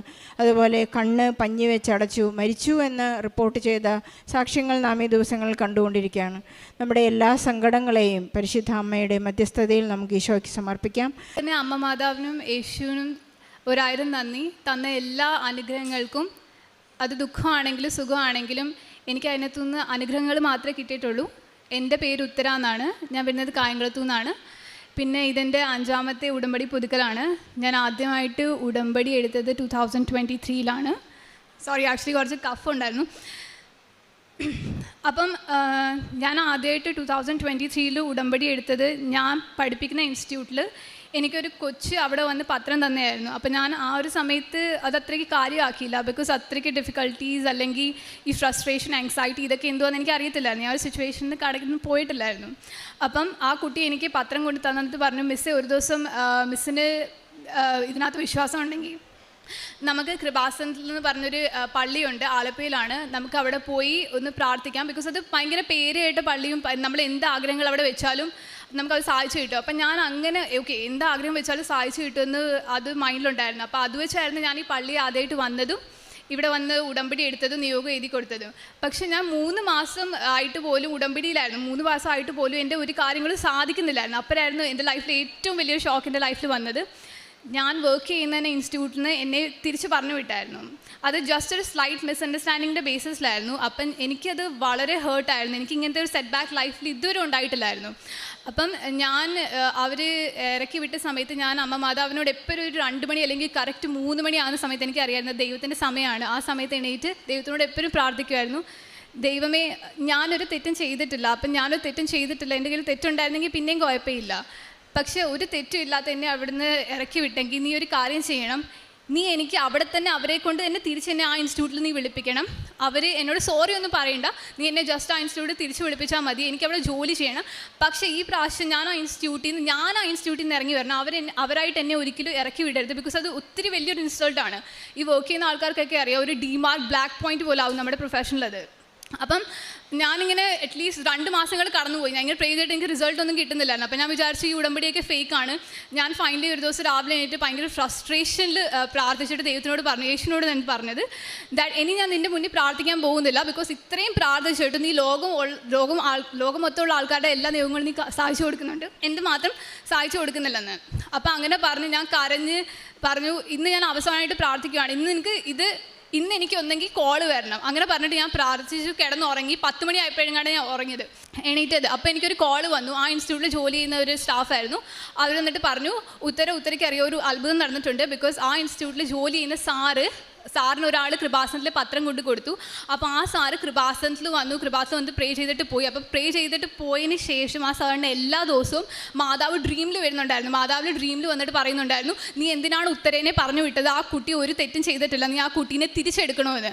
അപ്പോൾ ഇങ്ങനെ സാറിനെ കണ്ടിന്യൂസ്ലി ആ ഒരു ഡ്രീം ഹോണ്ട് ചെയ്യുന്നുണ്ടായിരുന്നു. അപ്പോൾ ഹോണ്ട് ചെയ്ത് സാറ് ആ ടീച്ചറിനോട് പറഞ്ഞു, ഉത്തരയുടെ കോൺടാക്ട് ഇപ്പോഴും ഉണ്ടോ, ആ കുട്ടി എവിടെയെങ്കിലും ജോയിൻ ചെയ്തിട്ടുണ്ടോ, ഇല്ലെങ്കിൽ ആ കുട്ടീനെ വിളിച്ച് പറ തിരിച്ച് നമ്മുടെ ഇൻസ്റ്റിറ്റ്യൂട്ടിൽ തന്നെ ജോയിൻ ചെയ്യാൻ വേണ്ടിയിട്ട്. അങ്ങനെ ആ മിസ് എന്നെ ഈ ന്യൂസ് വിളിച്ച് പറഞ്ഞു. അപ്പം ഞാൻ ഓൾറെഡി ഒരുമാതിരി വേറൊരു സ്റ്റേറ്റിലായിരുന്നു. അപ്പം അത് കേട്ടപ്പോൾ എനിക്ക് ഒന്നും കൂടി കരച്ചിൽ വന്നു. ബിക്കോസ് ഞാൻ പറഞ്ഞ എക്സാക്ട് വേർഡ്സ് ആയിരുന്നു ഞാൻ കേട്ടത് അന്ന് ആ ഫോൺ കോളിനകത്ത്. അവർ എന്നെ തിരിച്ച് വിളിച്ചു. ഞാൻ അങ്ങനെ അവിടെ പോയി. ഞാൻ എക്സാക്ട്ലി 1 ഇയർ അവിടെ മൊത്തം ജോലി ചെയ്തു. പക്ഷേ ഞാൻ ദൈവത്തിനോട് പ്രേ ചെയ്ത ഒരു വോവില്ല, നമ്മൾ പറയത്തില്ലേ, നമ്മൾ അങ്ങോട്ട് പറഞ്ഞായിരുന്നു 1 വർഷം ജോലി ചെയ്തിട്ട് ഞാൻ തന്നെ അവിടെ നിന്ന് റിസൈൻ ചെയ്ത് ഇറങ്ങി പോകുന്നു. പക്ഷേ ഞാൻ ആ റെസിഗ്നേഷൻ്റെ കാര്യം അങ്ങ് മറന്നുപോയി. ഞാൻ ആ ഒരു ടൈം പീരീഡ് അവിടെ എൻജോയ് ചെയ്യാൻ തുടങ്ങി. ഞാൻ അവിടെ തന്നെ ഓക്കെ, ഞാൻ ഇനി പെർമനൻ്റ്ലി അവിടെ തന്നെ പഠിപ്പിക്കാൻ പോകുക ലെക്ചറായിട്ട്. പക്ഷെ എക്സാക്ട്ലി ആ ഒരു വർഷത്തിൻ്റെ പീരീഡ് കഴിഞ്ഞപ്പം ആ സാറ് പിന്നെ എന്താണ് ഒരു പ്രശ്നം ഉണ്ടായി. ആ പിന്നെയും ഉണ്ടായ പ്രശ്നത്തിൻ്റെ ബേസിൽ അവർ പിന്നെ എന്നെ പറഞ്ഞു വിടാൻ പോകുമായിരുന്നു. അപ്പം എനിക്ക് ഓർമ്മ വന്നത്, ഓക്കെ ഞാൻ ഈ സെയിം ടൈമിൽ ഇതിന് മുമ്പേ ഇദ്ദേഹം എന്നെ ഇറക്കി വിട്ട സമയത്ത് ഞാൻ ദൈവത്തിനോട് പ്രാർത്ഥിച്ചായിരുന്നു, ഞാൻ തന്നെ ഇവിടുന്ന് ഇറങ്ങിപ്പോയിക്കോളാം, ബിക്കോസ് എനിക്ക് ഒരു ചാൻസ് മാത്രം മതി എന്നെ പ്രൂവ് ചെയ്യാൻ വേണ്ടിയിട്ട്. അത് കഴിഞ്ഞിട്ട് ഞാൻ തന്നെ ഇവിടുന്ന് റിസൈൻ ചെയ്തിട്ട് എൻ്റെ ഫർദർ സ്റ്റഡീസ് അല്ലെങ്കിൽ എൻ്റെ മറ്റേ പാഷൻസ് പെർസ്യൂ ചെയ്തോളാം. ഞാനത് മറന്നുപോയി, പക്ഷേ ദൈവം അത് മറന്നില്ലായിരുന്നു. ആ ഒരു സെയിം ടൈം പീരീഡ് ഞാൻ റെസിഗ്നേഷൻ കൊടുത്തില്ല, പക്ഷേ ദൈവം തന്നെ അവിടെ നിന്ന് ഇങ്ങോട്ട് പറഞ്ഞു, ഉത്തര ഇനി ഇവിടെ വർക്ക് ചെയ്യേണ്ടെന്ന് അവർ പിന്നെയും പറഞ്ഞു. അപ്പം ഞാൻ അവിടെ നിന്ന് ഇറങ്ങിപ്പോയി. ഞാൻ ഓർത്ത് ഓക്കെ, അത് ഇനി ഗോഡിനെ പണിഷ് ചെയ്തതാണോ, ഞാൻ ഇനിയും പറഞ്ഞത് ഞാനൊരു കാര്യം പറഞ്ഞു, പക്ഷെ പിന്നെ ഞാനത് തന്നെ മറന്നു പോയിട്ട് ഞാൻ തന്നെ ആ ഒരു ഫ്ലോയിൽ പോയപ്പോൾ ദൈവത്തിനെ മറന്ന് അത് വലുതാക്കി അങ്ങനെ പോയതുകൊണ്ടാണോ എന്ന് വിചാരിച്ചു തുടങ്ങി. അപ്പോഴാണ് വേറൊരു ട്വിസ്റ്റ് ഉണ്ടായത്. ഈ 2024 എന്നെ ഇറക്കി വിട്ടത്. അപ്പോൾ 2024 തന്നെ ഞാനൊരു ചെറിയൊരു ആക്ടിങ് ഓഡിഷനിൽ പോയായിരുന്നു. ആക്ടിങ് ഓഡിഷനിൽ പോയിട്ട് അവിടെ ഓഡിഷൻ നടത്തിയ സാറ്, ഞാൻ ആദ്യമായിട്ട് ഓഡിഷന് പോയ സമയത്ത് എന്നോട് ഒരാളുടെ കോൺടാക്ട് നമ്പർ തന്നായിരുന്നു. ആ കോൺടാക്ട് നമ്പർ വെച്ചിട്ട് ഞാൻ ഒത്തിരി ഓഡിഷൻ അപ്ലൈ ചെയ്യാൻ തുടങ്ങി. എനിക്ക് കോൺടാക്ട്സോ ക്രെഡിറ്റ്സോ മെറിറ്റോ ഒന്നും ഇല്ലായിരുന്നു ഈ ഇൻഡസ്ട്രിയിൽ വരാൻ വേണ്ടിയിട്ട്. അപ്പം ഞാനൊരു റാൻഡം കാസ്റ്റിംഗ് കോളിൽ അദ്ദേഹം തന്നതിന് അപ്ലൈ ചെയ്തത് SRFT എന്ന് പറഞ്ഞ ഇൻസ്റ്റിറ്റ്യൂട്ടിലാണ്. അത് ഇന്ത്യയിൽ തന്നെ 2 വലിയ ഇൻസ്റ്റിറ്റ്യൂട്ട്സ് ആണുള്ളത്. അങ്ങനത്തെ ഒരു വലിയൊരു ഇൻസ്റ്റിറ്റ്യൂട്ടിൽ നിന്നാണ് എനിക്ക് കോൾ ബാക്ക് വന്നത്. എന്നിട്ട് അവർ പറഞ്ഞു, ഉത്തരയുടെ പ്രൊഫൈൽ നമ്മൾ കണ്ടു, ഒരു കാര്യം ചെയ്യും, ഞാൻ 2 ഡേയ്സ് കഴിഞ്ഞിട്ട് ഉത്തരേനെ ഇൻഫോം ചെയ്യാം ഉത്തര സെലക്ട് ആയോ ഇല്ലയെന്ന്. സത്യം പറഞ്ഞാൽ ആ റോള് സ്പീക്കിങ്ങോ സ്ക്രീൻ പ്രസൻസോ ഒന്നും ഇല്ലാത്തൊരു റോളായിരുന്നു. ജസ്റ്റ് എനിക്ക് അതൊരു ഓക്കെ ഇങ്ങനത്തെ ഒരു ഷോർട്ട് ഫിലിം പേര് കേട്ട ഷോർട്ട് ഫിലിമിൽ വർക്ക് ചെയ്തെന്ന് പറഞ്ഞൊരു ക്രെഡിറ്റ് മാത്രമേ ഉള്ളായിരുന്നു ആ ഒരു ഷോർട്ട് ഫിലിമിനകത്ത് വർക്ക് ചെയ്താൽ. അപ്പം ഞാൻ ഏതായാലും ഓക്കെ ദൈവം തന്ന അനുഗ്രഹമാണെന്ന് വെച്ചിട്ട് ഞാൻ ഓക്കെ എന്ന് പറഞ്ഞു. ആക്ച്വലി അത് അമ്മമാതാവിൻ്റെ ഇടപെടലാണെന്ന് മനസ്സിലായതെന്ന് മെയിൻ റീസൺ എന്ന് വെച്ചാൽ, ഞാൻ ഈ പ്രൊഫൈൽ അയച്ചു കഴിഞ്ഞിട്ട് എല്ലാ ദിവസവും ആ പ്രൊഫൈലിന് മടയ്ക്കും, ആ ചേട്ടൻ്റെ പേരിന് മടയ്ക്കും, ആ ഒരു ചാറ്റിന് മടയ്ക്കും, മാതാവിൻ്റെ തൈലത്തിൻ്റെ കുരിശ് വരച്ച് ഉപ്പ് മണ്ടയ്ക്ക് വിതറിയിട്ട് പ്രാർത്ഥിക്കുമായിരുന്നു. എന്നിട്ട് പറയുമായിരുന്നു, മാതാവ് ഈ ഡ്രീം എൻ്റെ ഹാർട്ടിൽ പ്ലേസ് ചെയ്ത് നീ ആണെങ്കിൽ പ്ലീസ് എന്നെ ഇവിടെ എസ്റ്റാബ്ലിഷ് ചെയ്യണം. ബിക്കോസ് നീ അല്ലേ പറയുന്നത്, നീയാണ് നിൻ്റെ വാരിയേഴ്സിനെ ചൂസ് ചെയ്യുന്നത്, നിൻ്റെ വാരിയേഴ്സിനെ നീ തന്നെ ചൂസ് ചെയ്യുമ്പോൾ നീയാണ് അവരെ എസ്റ്റാബ്ലിഷ് ആൻഡ് സ്ട്രെങ്തൻ ചെയ്യുന്നത്. അപ്പം നീയാണ് ഈ പ്ലേസ് ചെയ്തെങ്കിൽ പ്ലീസ് എന്നെ മുന്നോട്ട് കൊണ്ടുവിടുമെന്ന് പറഞ്ഞിട്ട് 3 മണിക്ക് ഞാൻ പ്രാർത്ഥിച്ചിട്ട് ആ ഒരു നിയോഗം ദൈവത്തിൻ്റെ കയ്യിലും കൊടുത്തു. ആ ഒരു കറക്റ്റ് സമയത്ത് തന്നെ എനിക്ക് അവിടുന്ന് കോൾ ബാക്ക് വന്നു. പിന്നെയും കോൾ ബാക്ക് വന്നിട്ട് പറയുവാണ്, ഉത്തര കൊൽക്കത്തയിലോട്ട് വന്നോ, നമ്മൾ ട്രാവൽ കോസ്റ്റും അക്കോമഡേഷനും എല്ലാം നോക്കിക്കോളാം. ആക്ച്വലി ഒരു കാര്യം ശ്രദ്ധിക്കേണ്ടതെന്ന് വെച്ചാൽ, ഈ ഒരു പ്രോജക്റ്റിനകത്ത് വർക്ക് ചെയ്യുന്ന എല്ലാ ആക്ടേഴ്സിനും 10+ അല്ലെങ്കിൽ 7+ ഇയേഴ്സ് ഓഫ് എക്സ്പീരിയൻസ് ഉണ്ട്. ഞാനൊരു തിയേറ്റർ ബാക്ക്ഗ്രൗണ്ട് ആർട്ടിസ്റ്റ് അല്ല, ഞാനൊരു ആർട്ടിസ്റ്റേ അല്ല, എനിക്ക് ഫിലിം ഇൻഡസ്ട്രിയിൽ നിന്ന് ഒരു കണക്ഷനും ഇല്ല. അപ്പം അവിടെ വന്ന എല്ലാ ആർട്ടിസ്റ്റും അത്രയ്ക്ക് പോളിഷ്ഡ് ആയിട്ടുള്ള ആൾക്കാരാണ്, പിന്നെ അത്രയ്ക്ക് റെപ്യൂട്ടഡ് ആയിട്ടുള്ള ആൾക്കാരുമായിരുന്നു. അപ്പം ഞാൻ അവിടെ ചെന്നപ്പം വേറൊരു കുട്ടിക്കായിരുന്നു സ്പീക്കിങ്ങും ആക്ഷൻ റോളും ഒക്കെ കൊടുത്തത്. ഞാൻ അവിടെ ചെന്നപ്പോൾ എന്തോ ചെയ്തു, ഞാൻ ഈ തൈലം എടുത്ത് ആ ഒരു മറ്റേ ആ സ്റ്റുഡിയോയിൽ ആ ഹോളിൽ താരമുട്ടയെ കുത്തിയിരുന്നിട്ട് അവിടെ കുരിശ് വരച്ച് തൈലത്തിൻ്റെ കുരിശ് വരച്ച് പ്രാർത്ഥിച്ചു. പിന്നെ ഉപ്പും വിതറിയിട്ട് പ്രാർത്ഥിച്ചു, ദൈവമേ ഈ ഭൂമി നിൻ്റെയാണ്, നിൻ്റെ ഇഷ്ടം പോലെ നടക്കട്ടെ, നീ എനിക്ക് ജസ്റ്റ് ഇവിടെ ഒരു മില്ലി സെക്കൻഡിന് പോലും നീ എനിക്ക് സ്ക്രീൻ പ്രസൻസ് തരാൻ വേണ്ടിയിട്ടാണ് ഇവിടെ കൊണ്ടുവന്നെങ്കിൽ I am fine with that, നീ എനിക്ക് ഇഷ്ടമുള്ള പോലെ നീ ചെയ്തു വന്നു. അടുത്ത ദിവസം ഞാൻ ഭയങ്കര കരച്ചിലൊക്കെ ആയിരുന്നു, ബിക്കോസ് ഞാൻ ഭയങ്കര സാഡായിരുന്നു. എല്ലാവർക്കും സ്ക്രീൻ പ്രസൻസും ആക്ടിങ്ങും റോൾസും എല്ലാം കിട്ടിയിട്ടുണ്ട്, എനിക്ക് മാത്രം ഇത്രയും ദൂരം വന്നിട്ട് ഒന്നും കിട്ടിയില്ല, എല്ലാ ആൾക്കാരും എന്നെ കളിയാക്കുമെന്ന് പറഞ്ഞിട്ട്. അടുത്ത ദിവസം ഞാൻ സെറ്റിൽ പോയപ്പോൾ അവരെന്നോട് പറഞ്ഞു, ഉത്തര ആ കുട്ടീനെ മാറ്റിയിട്ട് ഉത്തരയ്ക്ക് ആ കുട്ടിയുടെ ആക്ഷൻ റോളും ആ കുട്ടിയുടെ സ്പീക്കിംഗ് റോളും സ്ക്രീൻ പ്രസൻസും മെയിൻ റോളും ഉത്തരയ്ക്ക് തരുവാന്ന്. ഞാൻ ഷോക്ക്ഡ് ആയിപ്പോയി, ബിക്കോസ് ആ റീപ്ലേസ് ചെയ്ത കുട്ടീന്ന് വെച്ചാൽ അത്രയ്ക്ക് സ്റ്റണ്ണിങ്ങും അത്രയ്ക്ക് എക്സ്പീരിയൻസും അത്രയ്ക്ക് പോളിഷും അത്രയ്ക്ക് അടിപൊളിയായിട്ടൊരു കുട്ടിയായിരുന്നു. പക്ഷെ ആ ഒരു പൊസിഷൻ എനിക്ക് കിട്ടേണ്ട ഒരു മെറിറ്റും ഇല്ല, not by merit but by grace എന്ന് അച്ഛൻ പറഞ്ഞില്ലേ, ആ ഒരു സെയിം സംഭവമായിരുന്നു ആ ഒരു ദിവസം എൻ്റെ കൂടെ സംഭവിച്ചത്. എനിക്ക് അങ്ങനെ ആ ഒരു ഷോർട്ട് ഫിലിമിൽ ആക്ട് ചെയ്യാനുള്ള ചാൻസ് കിട്ടി. അത് കഴിഞ്ഞിട്ട് ഞാൻ പിന്നെ 2-3 ഷോർട്ട് ഫിലിംസ് ചെയ്തായിരുന്നു തമിഴിലും. അതൊക്കെ വലിയ പ്രൊഡക്ഷൻ കമ്പനീസിനായിരുന്നു വിളിച്ചത്. അവിടെ ഒരു മെറിറ്റും ഇല്ലാതെ ദൈവത്തിനോട് പ്രാർത്ഥിച്ച് ഈ തൈലവും ഞാൻ ഉപ്പൊക്കെ വിതറിയാണ് എനിക്ക് കിട്ടിയത്. ഇപ്പം റീസെൻ്റ്ലി ഒരു വേറെ വെബ് സീരീസ് വരുന്നുണ്ട്, അത് ജസ്റ്റ് ഒരു 1 night day ഷൂട്ടാണ്. പക്ഷേ ഇതൊന്നും എൻ്റെ മെറിറ്റ് കൊണ്ടല്ല എനിക്ക് കിട്ടുന്നത്. അതുകൂടാതെ പിന്നെ വേറൊരു കാര്യം എന്ന് വെച്ചാൽ, എനിക്ക് PCOD ഉണ്ടായിരുന്നു. അപ്പോൾ 2021 ഡോക്ടർ എനിക്ക് ഡയഗ്നോസ് ചെയ്ത് എനിക്ക് PCOD ഉണ്ടെന്ന്. ആ ഒരു സമയത്ത് അത്രയ്ക്ക് ഞാൻ സീരിയസ് ആയിട്ട് എടുത്തില്ല. പിന്നെ ലേറ്റർ ഡോക്ടർ ഡിസ്കവർ ചെയ്തു ഓവറിയിൽ ക്യാൻസർ ആകാനുള്ള ചാൻസസ് ഉണ്ട്, കുരുക്കൾ വരുന്നുണ്ട്, സിസ്റ്റായി അത് ട്രാൻസ്ഫോം ആയിട്ടുണ്ട്. So it's very serious. So ആ ഒരു സമയത്ത് അമ്മയാണെങ്കിൽ ഭയങ്കര കരച്ചിലായിരുന്നു. അപ്പോൾ ഞാൻ 2023 ഉടമ്പടി എടുത്തപ്പം ഈ ആൾക്കാർ മിക്കവാറും ഇവിടെ വന്ന് സാക്ഷ്യം പറഞ്ഞിട്ടുണ്ടായിരുന്നു, അവർക്കിങ്ങനെ തൈലം പരച്ച് പ്രാർത്ഥിച്ച കാരണം അവരുടെ PCOD മാറി കിട്ടി, അല്ലെങ്കിൽ പീരിയഡ്സ് റെഗുലർ അവർക്ക് പീരിയഡ് ക്രാംസിന് റിലീഫ് കിട്ടി. അങ്ങനെ ഞാനും എല്ലാ ദിവസവും ഈ തൈലം തട്ടി പ്രാർത്ഥിക്കാൻ തുടങ്ങി. അപ്പോൾ എനിക്ക് PCODയുടെ കാരണം ഈ പീരിയഡ്സ് റെഗുലർ അല്ലായിരുന്നു. പീരിയഡ്സ് വരുമായിരുന്നെങ്കിൽ ഭയങ്കര പെയിനാണ്, എക്സ്ട്രീം പെയിൻ എന്ന് വെച്ചാൽ തല കറങ്ങുക, ബോഡി മൊത്തം ഷേക്ക് ചെയ്യുക, എനിക്ക് ഒന്നും ചിന്തിക്കാനോ ചെയ്യാനോ ഒന്നും പറ്റത്തില്ല. വല്ലാത്തൊരു കണ്ടീഷനായിരുന്നു ആ ഒരു പീരിയഡ്സ് വന്നെങ്കിൽ. പീരിയഡ്സ് വന്നില്ലെങ്കിൽ ഇല്ല, ചിലപ്പോൾ 2 മാസമൊക്കെ പീരിയഡ്സ് വരത്തില്ലായിരുന്നു. അപ്പോൾ ഞാൻ ഇടയ്ക്ക് പിന്നെ മെഡിക്കേഷൻസ് ഒക്കെ കംപ്ലീറ്റ്ലി 1 year സ്റ്റോപ്പ് ചെയ്തിട്ട് പറഞ്ഞു, ഞാൻ പ്രാർത്ഥിക്കുവാണ്, നിനക്ക് തരാൻ പറ്റുവാണെങ്കിൽ താ, ഞാനായിട്ട് ഇനിയും മെഡിക്കേഷൻ പുറയുന്നു പോകും. ബിക്കോസ് മെഡിസിൻസ് തിന്ന് മടുത്തു, അത്രയ്ക്ക് മെഡിസിൻസ് ഞാൻ കഴിച്ചായിരുന്നു, ഒരു എഫക്റ്റും ഇല്ലായിരുന്നു. എൻ്റെ ഒരു എടുക്കുന്ന സ്കാൻസിനകത്ത് എന്തെങ്കിലും കുരുക്കൾ കുറഞ്ഞിട്ടുണ്ടോ അല്ലെങ്കിൽ ഭേദമായിട്ടുണ്ടോ ഒന്നും അത് കാണുന്നില്ലായിരുന്നു. അപ്പം ഞാൻ അത് കംപ്ലീറ്റ്ലി സ്റ്റോപ്പ് ചെയ്ത് ഇടയ്ക്ക്. അപ്പം ഞാനിങ്ങനെ 2-3 മാസമായിട്ട് പ്രാർത്ഥിച്ചുകൊണ്ടിരിക്കുമായിരുന്നു. 2 മാസം എനിക്ക് പീരിയഡ്സ് വന്നില്ല. അപ്പം എൻ്റെ അമ്മ എന്നോട് പറയാൻ തുടങ്ങി, നീ മെഡിക്കേഷൻ സ്റ്റോപ്പ് ചെയ്തു, നീ എല്ലാ ദിവസവും ഇങ്ങനെ കുരിശ് വരച്ച് പ്രാർത്ഥിച്ചുകൊണ്ടിരിക്കുക, നിനക്ക് പീരിയഡ്സ് വന്നത്. അപ്പോൾ ഇത് കേട്ടപ്പോൾ എനിക്ക് ഒന്നും കൂടി വിഷമം കൂടി, ബിക്കോസ് ഓൾറെഡി ഞാൻ ഒത്തിരി സ്ട്രെസ് മാനേജ് ചെയ്യുമായിരുന്നു. അപ്പോൾ ഇതും കൂടി കേട്ടപ്പോൾ എനിക്ക് വല്ലാതെ വിഷമം വന്നു. അമ്മ അങ്ങനെ പറഞ്ഞു പോയത്, ബിക്കോസ് അമ്മയ്ക്ക് എൻ്റെ വിഷമം കണ്ടിട്ട് ഭയങ്കര വിഷമമായിരുന്നു. ഞാൻ അങ്ങനെ ദൈവത്തിൻ്റെ മുന്നിൽ ആ ഒരു സമയത്ത് തന്നെ മുട്ടുകുത്തിയിരുന്ന് പ്രാർത്ഥിച്ചു. എന്നിട്ട് തൈലം തേച്ചിട്ട് വിശ്വാസ പ്രമാണം ചൊല്ലി. എന്നിട്ട് പറഞ്ഞു, നിനക്ക് എനിക്ക് പീരിയഡ്സ് അല്ലെങ്കിൽ ഇപ്പോൾ പീരിയഡ്സ് അല്ലെങ്കിൽ ഞാൻ ഈ പീരിയഡ്സ് തരണോ ഈ പെയിൻ മാറ്റി തരണോ ഒന്നും ചോദിക്കാൻ പോകുന്നില്ല, നിൻ്റെ ഇഷ്ടം പോലെ നീ ചെയ്യും. ആ ഒരു ദിവസം തന്നെ മീൻസ് അത് എനിക്ക് തോന്നുന്നു അറ്റ്ലീസ്റ്റ് ഒരു 27th ആ ഒരു 27 നിങ്ങളുടെ ഡേറ്റ് ആയിരുന്നു. അടുത്ത മാസം ആയപ്പം ആ മാസത്തിൻ്റെ ഫസ്റ്റ് ഡേറ്റിൽ തന്നെ എനിക്ക് ഇതിന് മുമ്പ് വരാത്ത മാസത്തിൻ്റെ പീരിയഡ്സ് വന്നു. പിന്നെ ആ മാസത്തിൻ്റെ അവസാനം തന്നെ എനിക്ക് അടുത്ത മാസത്തിൻ്റെ പീരിയഡ്സും ദൈവം തന്നു. അപ്പോൾ ഒരു മാസത്തിൽ വരാത്ത 2 മാസത്തിൻ്റെ പീരിയഡ്സ് എനിക്ക് വന്നായിരുന്നു. And to be very honest, എനിക്ക് പെയിൻ വന്നതേ ഇല്ല. എനിക്ക് പീരിയഡ്സ് സമയത്ത് എന്ന് വെച്ചാൽ എക്സ്ട്രീം കേസ് പെയിനാണ്. എനിക്ക് അനങ്ങാൻ പോലും പറ്റത്തില്ല, ജസ്റ്റ് ഒന്ന് മൂവ് ചെയ്യാൻ പോലും പറ്റില്ല. അപ്പം എനിക്ക് അത് കഴിഞ്ഞിട്ട് പീരിയഡ്സ് എല്ലാ മാസവും റെഗുലർലി വരുന്നുണ്ട്. അങ്ങോട്ടും ഇങ്ങോട്ടും ഇച്ചിരി മാറിയാണ് വരുന്നെങ്കിലും പിന്നെ മെഡിക്കേഷൻസ് ഇപ്പം എടുക്കുന്നുണ്ട്. എനിക്ക് പീരിയഡ്സിൽ പെയിൻ വരാറില്ല. അത് വേറൊരു കാര്യം. പിന്നെ എൻ്റെ സർട്ടിഫിക്കറ്റിൻ്റെ ഒരു കാര്യം ഉണ്ടായിരുന്നു. ദാറ്റ് 2022 ഗ്രാജുവേറ്റ് ആയി കഴിഞ്ഞതിന് ശേഷം എൻ്റെ സർട്ടിഫിക്കറ്റിനകത്ത് നെയിം കറക്ഷൻ്റെ ചെറിയ പ്രോബ്ലം ഉണ്ടായിരുന്നു. അപ്പോൾ അവർ പറഞ്ഞു, നിങ്ങൾക്ക് ഇനി നെയിം ചേഞ്ച് ചെയ്യണമെങ്കിൽ നിങ്ങൾ ഇൻസ്റ്റിറ്റ്യൂട്ട് ഡയറക്റ്റായിട്ട് കോൺടാക്ട് ചെയ്യുക. അപ്പോൾ ഞാൻ ഭാരതീയ യൂണിവേഴ്സിറ്റിയുടെ ഹെഡ് ഓഫീസ് ഡയറക്റ്റ് വിളിച്ച് അവരോട് സംസാരിച്ചു. അപ്പം അവർ ഒരു പ്രാവശ്യം സംസാരിച്ച് കഴിഞ്ഞിട്ട് അവരെൻ്റെ കോൾസ് ഡൈവേർട്ട് ചെയ്യാൻ തുടങ്ങി. അത് കഴിഞ്ഞിട്ട് അവോയ്ഡ് ചെയ്യാൻ തുടങ്ങി. അത് കഴിഞ്ഞിട്ട് പറഞ്ഞു, നിങ്ങളുടെ കോൾസ് നമ്മൾ കണക്ട് ചെയ്ത് തരാം. അങ്ങനെ അവർ ചുറ്റിക്കറക്കാനായിട്ട് തുടങ്ങി. ഒരു വർഷം ഞാൻ അവരുടെ പുറകെ ഇറങ്ങി, പക്ഷേ എനിക്ക് റിസൾട്ട്സ് ഒന്നും കിട്ടിയില്ല. അപ്പം ഞാൻ പിന്നെ എൻ്റെ ഒത്തിരി കൂട്ടുകാരോട് സംസാരിച്ചു. കോൺടാക്ട്സ് ഉണ്ടായിരുന്നു, അവരവിടെ വർക്ക് ചെയ്യുന്നുണ്ടായിരുന്നു. പിന്നെ അവരുടെ സെക്യൂരിറ്റി ഗാർഡ്സ് ഉണ്ടായിരുന്നു. ഇതൊന്നും നടന്നില്ല. പക്ഷേ ഞാൻ ഫൈനലി എന്ത് ചെയ്തു, ഓക്കെ ഞാൻ ഉടമ്പടി എടുത്തിട്ടുള്ളൂ, ഞാൻ എന്താ ചുമ്മാ ഇതിൻ്റെ പുറകെ നടന്നിട്ട് ഇത്രയും ടെൻഷൻ എടുക്കുന്നത്, ഇത് ദൈവത്തിൻ്റെ കൈ കൊടുത്താൽ ദൈവം സാധിച്ചു തരുമല്ലോ. ഇത്രയും നാളും ഞാൻ എൻ്റെ കൈവിൻ്റെ മണ്ടയ്ക്കായിരുന്നു ഈ സർട്ടിഫിക്കറ്റിൻ്റെ കാര്യങ്ങളെല്ലാം നോക്കിയത്. അപ്പോൾ നടന്നില്ല. പക്ഷേ ഞാൻ ഫൈനലി ഇത് ഗോഡിൻ്റെ ഹാൻഡിലോട്ട് പ്ലേസ് ചെയ്തപ്പം എൻ്റെ സർട്ടിഫിക്കറ്റിൻ്റെ മണ്ടയ്ക്കാണെങ്കിൽ എൻ്റെ ആ കോപ്പിയുടെ മണ്ടയ്ക്കാണെങ്കിൽ തൈലം ഉപ്പും തേച്ചിട്ട് സബ്മിറ്റ് ചെയ്തപ്പോൾ സറണ്ടർ ചെയ്തപ്പോൾ ഒരു അത്ഭുതം സംഭവിച്ചതെന്ന് വെച്ചാൽ പപ്പയുടെ ഏതാണ്ട് കോൺടാക്ട്സ് വഴിയിട്ട് മനസ്സിലായി പപ്പയുടെ ഒരു ഫ്രണ്ട് മിലിറ്ററിയിൽ ജോലി ചെയ്ത് അവിടെ വർക്ക് ചെയ്യുന്നുണ്ടെന്ന്. അങ്ങനെ ആ അങ്കിൾ പറഞ്ഞു, ഇങ്ങോട്ട് വന്ന് പറഞ്ഞു നമ്മൾ അങ്കിളിനോട് ജസ്റ്റ് സർട്ടിഫിക്കറ്റിൻ്റെ കാര്യം പറഞ്ഞതേ ഉള്ളൂ. അപ്പോൾ അങ്കിൾ പറഞ്ഞു, ഉത്തരം ഞാൻ ഒരു കാര്യം ചെയ്യാം, എനിക്കവിടെ കോൺടാക്ട്സ് ഉണ്ട്, ഞാൻ അവിടെ നിന്ന് സംസാരിച്ച് നോക്കട്ടെ എന്ന്. അപ്പം ഞാൻ അവിടെ ഒരു റിട്ടൺ ആപ്ലിക്കേഷൻ വരെ കൊടുത്തിട്ടുണ്ടായിരുന്നു. എൻ്റെ സർട്ടിഫിക്കറ്റ് ലോസ്റ്റ് ആയി കാണുന്നില്ല, നിങ്ങൾക്ക് ഞാൻ കൊടുത്തായിരുന്നു, നിങ്ങൾ പറയുന്ന കോപ്പി ഒന്നും വന്നിട്ടില്ല, ഇതെന്തോ പറയുന്നതെന്ന് പറഞ്ഞിട്ട് ഞാൻ പ്രശ്നം ഉണ്ടാക്കിയായിരുന്നു. അപ്പം അവരെന്നോട് മറ്റേ അങ്കിൾ പറഞ്ഞു, ഞാൻ സംസാരിച്ച് നോക്കിയിട്ടുണ്ട്, അവർ പറഞ്ഞു വെച്ചൊന്ന് ഡയറക്റ്റ് ആയിട്ട് വരാൻ വേണ്ടിയിട്ട്. ഞാനവിടെ ഡയറക്റ്റ് ആയിട്ട് ഇതിന് മുമ്പേ ഞാൻ ചെന്നിട്ടുണ്ട്. പക്ഷേ അവിടെ ചെന്നപ്പോഴും അവർ ചുമ്മാ ഇട്ട് ഓഫീസിൽ ഓടിക്കുന്നതേ ഉള്ളൂ. അവരുടെ കയ്യിൽ എൻ്റെ സർട്ടിഫിക്കറ്റോ എൻ്റെ ലെറ്റർ ആപ്ലിക്കേഷനോ ഒന്നും വന്നിട്ടില്ലെന്നാണ് അവർ പറയുന്നത്. അപ്പം ഞാൻ പിന്നെ ഇവരുടെ വീട്ടിൽ പോയപ്പോൾ എനിക്ക് എക്സ്ട്രീം ഫീവറായിരുന്നു. ഞാൻ കേരളത്തിൽ നിന്ന് കോയമ്പത്തൂരിലോട്ട് പോയപ്പോൾ ആ ഒരു ദിവസം എനിക്ക് ട്രെയിനിനകത്ത് ഭയങ്കര പനിയായിരുന്നു. അപ്പം ഞാൻ പോകുന്ന വഴിക്ക് തന്നെ ഞാൻ ഈ അമ്മമാതാവിൻ്റെ ഒരു കെട്ട് പത്രം എൻ്റെ കയ്യിലുണ്ടായിരുന്നു, ബാഗിനകത്തുണ്ടായിരുന്നു. അത് എല്ലാവർക്കും റെയിൽവേ സ്റ്റേഷനിൽ ഡിസ്ട്രിബ്യൂട്ട്. ആ ഒരു പനി വെച്ചുകൊണ്ട് ഞാൻ നല്ല പനി എന്ന് വെച്ചാൽ നല്ല പനിയുണ്ട്, എനിക്ക് മൂവ് പോലും ചെയ്യാൻ പറ്റുന്നില്ല. ആ ഒരു പനി വെച്ചുകൊണ്ട് എല്ലാവർക്കും പ്രാർത്ഥിച്ച് പാകതയോടെ മനസ്സിലാക്കിയിട്ട് ക്ഷമയോടെ ആൾക്കാർ മോശമായിട്ട് പെരുമാറിയിട്ടുണ്ടെങ്കിലും അതൊക്കെ ഞാൻ മനസ്സിലെടുക്കാതെ ദൈവത്തിന് വേണ്ടി ചെയ്യുവാന്നും പറഞ്ഞിട്ട് എല്ലാവർക്കും പത്രം ഡിസ്ട്രിബ്യൂട്ട് ചെയ്തിട്ട് പോയി.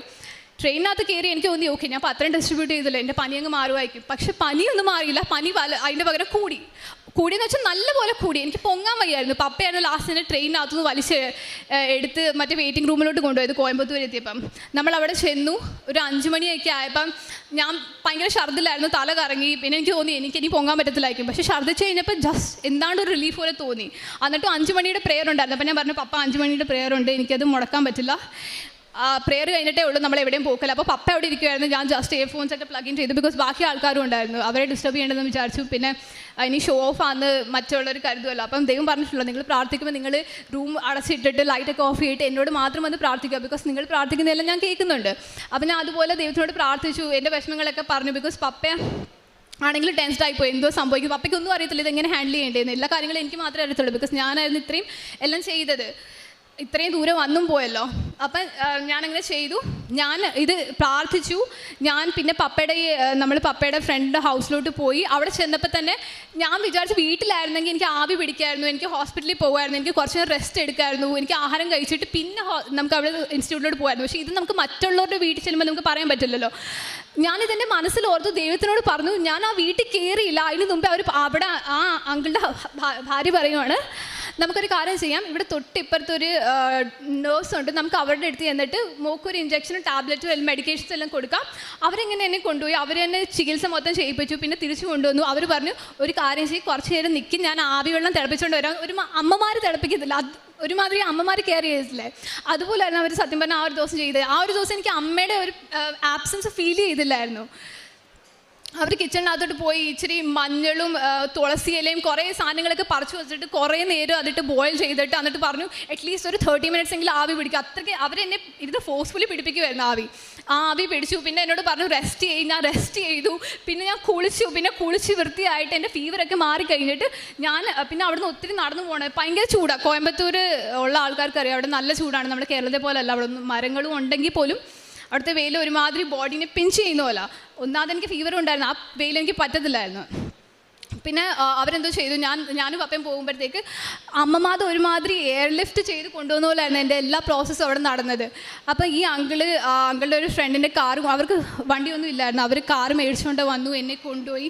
ഞാൻ ഇൻസ്റ്റിറ്റ്യൂട്ടിൽ എൻ്റർ ചെയ്യുന്നതിന് മുമ്പേ തന്നെ അവിടുത്തെ സെക്യൂരിറ്റി ഗാർഡ് അറിയത്തില്ല, ഇതിന് മുമ്പ് സംസാരിച്ചിട്ടുണ്ടായിരുന്നു അങ്കിളിനോട്. ആ സെക്യൂരിറ്റി ഗാർഡ് പറഞ്ഞു പൈസ ഒന്നും തരണ്ട, ഞാൻ കൂടെ വരാം, കുട്ടിക്ക് എന്താണ് പ്രശ്നം എന്ന് വെച്ചാൽ ഞാനത് അവരോട് ഡയറക്റ്റായിട്ട് സംസാരിക്കാം, നമുക്കത് സംസാരിച്ച് പരിഹാരം കിട്ടും. ഞാൻ അവിടെ ചെന്നു. ഇത്രയും വർഷം ഞാൻ പുറകെ നടന്ന് അവർക്ക് കാണാൻ പറ്റാത്ത ആപ്ലിക്കേഷൻ ലെറ്റർ സഡൻലി അവർക്ക് കിട്ടി. അവർ പറയുന്നത് ഓക്കെ ഈ പ്രശ്നമൊന്നുമില്ല, നമുക്ക് ഇപ്പോൾ ജസ്റ്റ് സോൾവ് ചെയ്ത് തരാം. ഞാൻ അവരോട് ഒന്ന് സംസാരിച്ചു. ജസ്റ്റ് പറഞ്ഞതെന്ന് വെച്ചാൽ ഞാൻ 1 വർഷമായിട്ട് നിങ്ങളുടെ പുറകെ നടക്കുക, എനിക്ക് എൻ്റെ സർട്ടിഫിക്കറ്റിനകത്ത് നെയിം കറക്റ്റ് ചെയ്ത് കിട്ടിയില്ല, ഞാൻ ഇതിന് മുമ്പേ ഈ ഒരു ഡേറ്റിൽ നിങ്ങൾക്ക് ആപ്ലിക്കേഷൻ ലെറ്റർ അയച്ചിട്ടുണ്ടായിരുന്നു, അതിൻ്റെ റെസ്പോൺസ് എനിക്ക് വന്നിട്ടില്ല. ഞാൻ ഇവിടെ വന്ന് ഇതിന് മുമ്പേ അന്വേഷിച്ചപ്പോൾ നിങ്ങൾ എന്നോട് പറഞ്ഞാൽ അങ്ങനത്തെ ആപ്ലിക്കേഷൻ ലെറ്റർ കിട്ടിയിട്ടേ ഇല്ലെന്നാണ്. പക്ഷേ ഈ പ്രാവശ്യം എന്താണ്, ഞാൻ അങ്ങോട്ടൊന്നും ചോദിക്കാൻ പോലും, എല്ലാം ഇങ്ങോട്ട് വന്ന് പറഞ്ഞു തരുമോ, എല്ലാ കാര്യങ്ങളും അവർ ആ ഇൻസ്റ്റിറ്റ്യൂഷൻകാരൻ തരുന്ന ഇങ്ങോട്ട് ഒന്ന് ചെയ്തു തരും. അങ്ങനെയൊന്നും ഒരിക്കലും ആ ഇൻസ്റ്റിറ്റ്യൂട്ടിൽ നടക്കത്തില്ല, അവിടെ പഠിച്ച പിള്ളേർക്ക് അറിയാം. അപ്പം ഇത്രയൊക്കെ കാര്യങ്ങൾ ഒത്തിരി അനുഭവം എന്ന് വെച്ചാൽ ഒത്തിരി കാര്യങ്ങളുണ്ട്. പിന്നെ വേറൊരു കാര്യം ഞാൻ വിട്ടുപോയി. ഞാൻ കോളേജിൽ 2022 കണ്ട് ഡയഗ്നോസ് ആയത് മറ്റേ PCOD വെച്ചിട്ട്. അപ്പം ആ ഒരു സമയത്ത് എനിക്ക് എക്സ്ട്രീം ഹെയർ ഫോൾ ഉണ്ടായിരുന്നു. എക്സ്ട്രീം ഹെയർ ഫോൾ എന്ന് വെച്ചാൽ ഈ സാധാരണ PCODക്കാർക്ക് ഉണ്ടാകുന്ന ഹെയർ ഫോളിനേക്കാളും എക്സ്ട്രീം കേസായിരുന്നു. എനിക്ക് നല്ല തിക്കായിട്ടുള്ള മുടിയുണ്ട്. ആക്ച്വലി സിസ്റ്റർ വന്നിട്ടുണ്ട്, അവളും നിയോഗം പറയണമെന്ന് പറഞ്ഞ് നിൽക്കുവാണ്.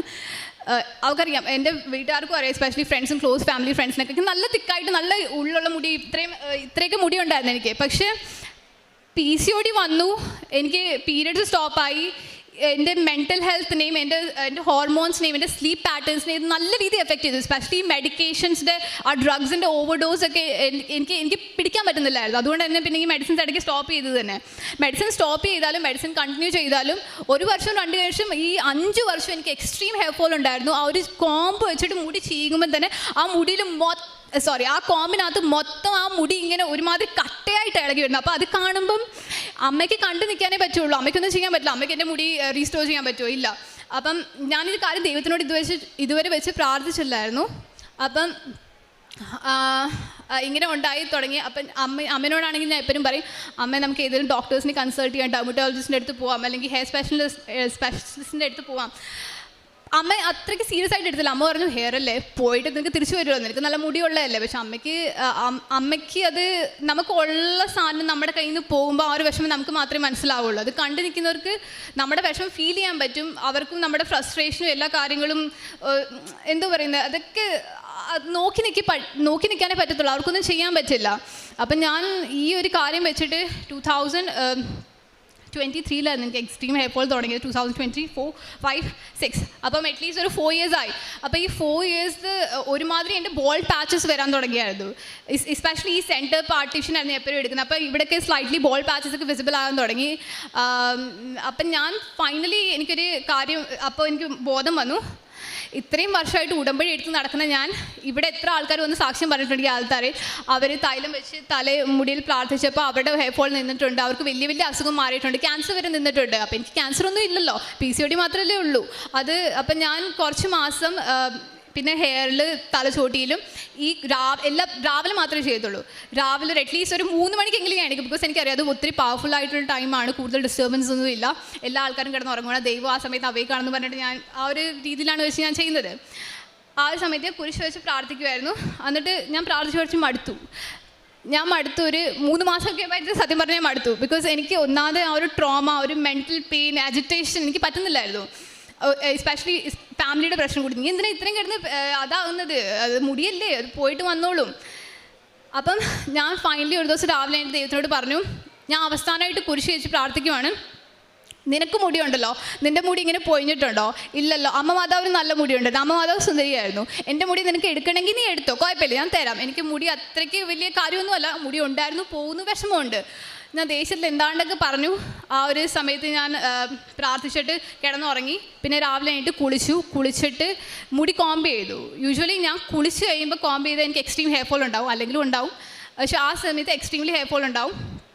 പക്ഷെ ഞാൻ ആ മിറാക്കിൾ എന്ന് പറയട്ടെ, ആ ഒരു സമയത്ത് പക്ഷേ ഞാൻ കോംബ് ചെയ്തപ്പോൾ, ആ പ്രാർത്ഥന കഴിഞ്ഞിട്ട് കോംബ് ചെയ്തപ്പോൾ എനിക്ക് അത് കഴിഞ്ഞിട്ട് മുടി പോയിട്ടില്ല. സത്യം പറഞ്ഞാൽ എല്ലാവരും ഞാനിത് ഈ സാക്ഷ്യം പറയുമ്പോൾ പറയും അവൾക്ക് അവൾ തിന്നേക്കുന്ന ഇതിൽ മെഡിസിൻ കാരണമായിരിക്കും. അമ്മ പറയുന്നത് ഇത് ഇത്രയും നാൾ മെഡിസിൻ തന്നെയല്ല, ഇപ്പം നീ 2 വർഷമായിട്ടുള്ള മെഡിസിൻ നിർത്തിയിട്ടൊക്കെ, അപ്പോൾ അതിൻ്റെ ഒരു സൈഡ് എഫക്റ്റ് ഞാൻ പറയാം അമ്മ പെട്ടെന്നാണോ സൈഡ് എഫക്റ്റ് നിൽക്കുന്നത്, ഞാൻ പ്രാർത്ഥന ചെയ്തിട്ട് പെട്ടെന്ന് സുപ്രഭാതത്തിൽ സൈഡ് എഫക്റ്റ് നിൽക്കുന്നത് ഞാൻ ആദ്യമായിട്ട് കേൾക്കുന്നത്. അപ്പം ആ ഒരു ദിവസം കഴിഞ്ഞിട്ട് സത്യം പറഞ്ഞാൽ എൻ്റെ മുടി പോയിട്ടില്ല. മുടി പോയിട്ടില്ല. അപ്പം പോയിഞ്ഞ മുടിയാണെങ്കിൽ പോലും അത് നിങ്ങൾക്ക് ബേബി ഹെയർസ് കാണാൻ പറ്റും. മേ ബി ക്യാമറയിൽ വിസിബിൾ അല്ലായിരിക്കും, ബട്ട് എൻ്റെ ബേബി ഹെയർസ് ഒക്കെ തിരിച്ച് ഗ്രോ ആയിട്ട് വരുന്നുണ്ട്. അപ്പോൾ എനിക്ക് പോയി കിട്ടിയ ഉള്ളിൽ എനിക്ക് ആക്ച്വലി റീസ്റ്റോർ ചെയ്തെടുക്കാൻ പറ്റുന്നുണ്ട്. ബിക്കോസ് ഇപ്പോൾ ഹെയർ ഫോൾ നിന്നതുകൊണ്ട്. കാരുണ്യപ്രവൃത്തിക്ക് ഞാൻ ചെയ്തതെന്ന് വെച്ചാൽ ഞാൻ പത്രങ്ങൾ ഡിസ്ട്രിബ്യൂട്ട് ചെയ്തിട്ടുണ്ട്. ഞാൻ എവിടെ പോവുകയാണെങ്കിൽ ഞാൻ പത്രങ്ങൾ എൻ്റെ ബാഗിനകത്ത് കൊണ്ടുപോകും. അത് എനിക്ക് ആവശ്യമുള്ളവർക്കും ഒത്തിരി ഡിപ്രസ്ഡ് ആയിട്ടുള്ള ആൾക്കാരെയൊക്കെ ഞാൻ ചിലപ്പോൾ സംസാരിക്കുമ്പോൾ അവരവരുടെ സ്റ്റോറി പറയുമ്പോൾ അങ്ങനെ കൊടുക്കും. അല്ലെങ്കിൽ ഞാൻ റെയിൽവേ സ്റ്റേഷനിൽ കൊടുക്കും, ബസ് സ്റ്റോപ്സിൽ കൊടുക്കും, ഹോസ്പിറ്റൽസിൽ കൊടുക്കും, വീട്ടുകാർക്ക് കൊടുക്കും, റിലേറ്റീവ്സിന് കൊടുക്കും, എല്ലാവർക്കും കൊടുക്കും. ബേസിക്കലി അങ്ങനെ ഡിസ്ട്രിബ്യൂട്ട് ചെയ്യും. പിന്നെ ആരും ഇല്ലാത്തവരുടെ വീട്ടുകാർക്ക് എന്തെങ്കിലും ഹെൽപ്പ് ചെയ്യാൻ പറ്റുവാണെങ്കിൽ അങ്ങനെ ചെയ്തു കൊടുക്കും. ഒത്തിരി ഞാൻ റോഡ് സൈഡിലാണെങ്കിലും എവിടെയും ട്രാവൽ ചെയ്യാൻ പോവുകയാണെങ്കിലും അവിടെ എന്തെങ്കിലും ഒത്തിരി സിക്കായിട്ടുള്ള ആരെങ്കിലും കാണുവാണെങ്കിൽ ഞാൻ അപ്പം തന്നെ എൻ്റെ ബാഗിനകത്ത് എപ്പോഴും തൈലം കാണും, പിന്നെ ജപമാലയും പിന്നെ അമ്മ മാതാവിൻ്റെ ലോക്കറ്റും കാണും. അതെപ്പോഴും എൻ്റെ കയ്യിൽ കാണും. അതിൻ്റെ ഒരുമാതിരി ഷീൽഡാണ്. അപ്പം ഞാൻ അത് വെച്ചിട്ട് ആൾക്കാർ നോക്കുന്നുണ്ടെന്ന് ഞാൻ ഒന്നും മൈൻഡ് ചെയ്യാൻ പോകത്തില്ല. ഞാൻ ആ തൈലം എടുത്തിട്ട് വിശ്വാസപ്രമാണം ചൊല്ലി അവരുടെ ഏത് ഭാഗത്താണ് അസുഖമുള്ളത് ആ ഭാഗത്ത് തേച്ചിട്ട് അവർക്ക് വേണ്ടി പ്രേ ചെയ്യും.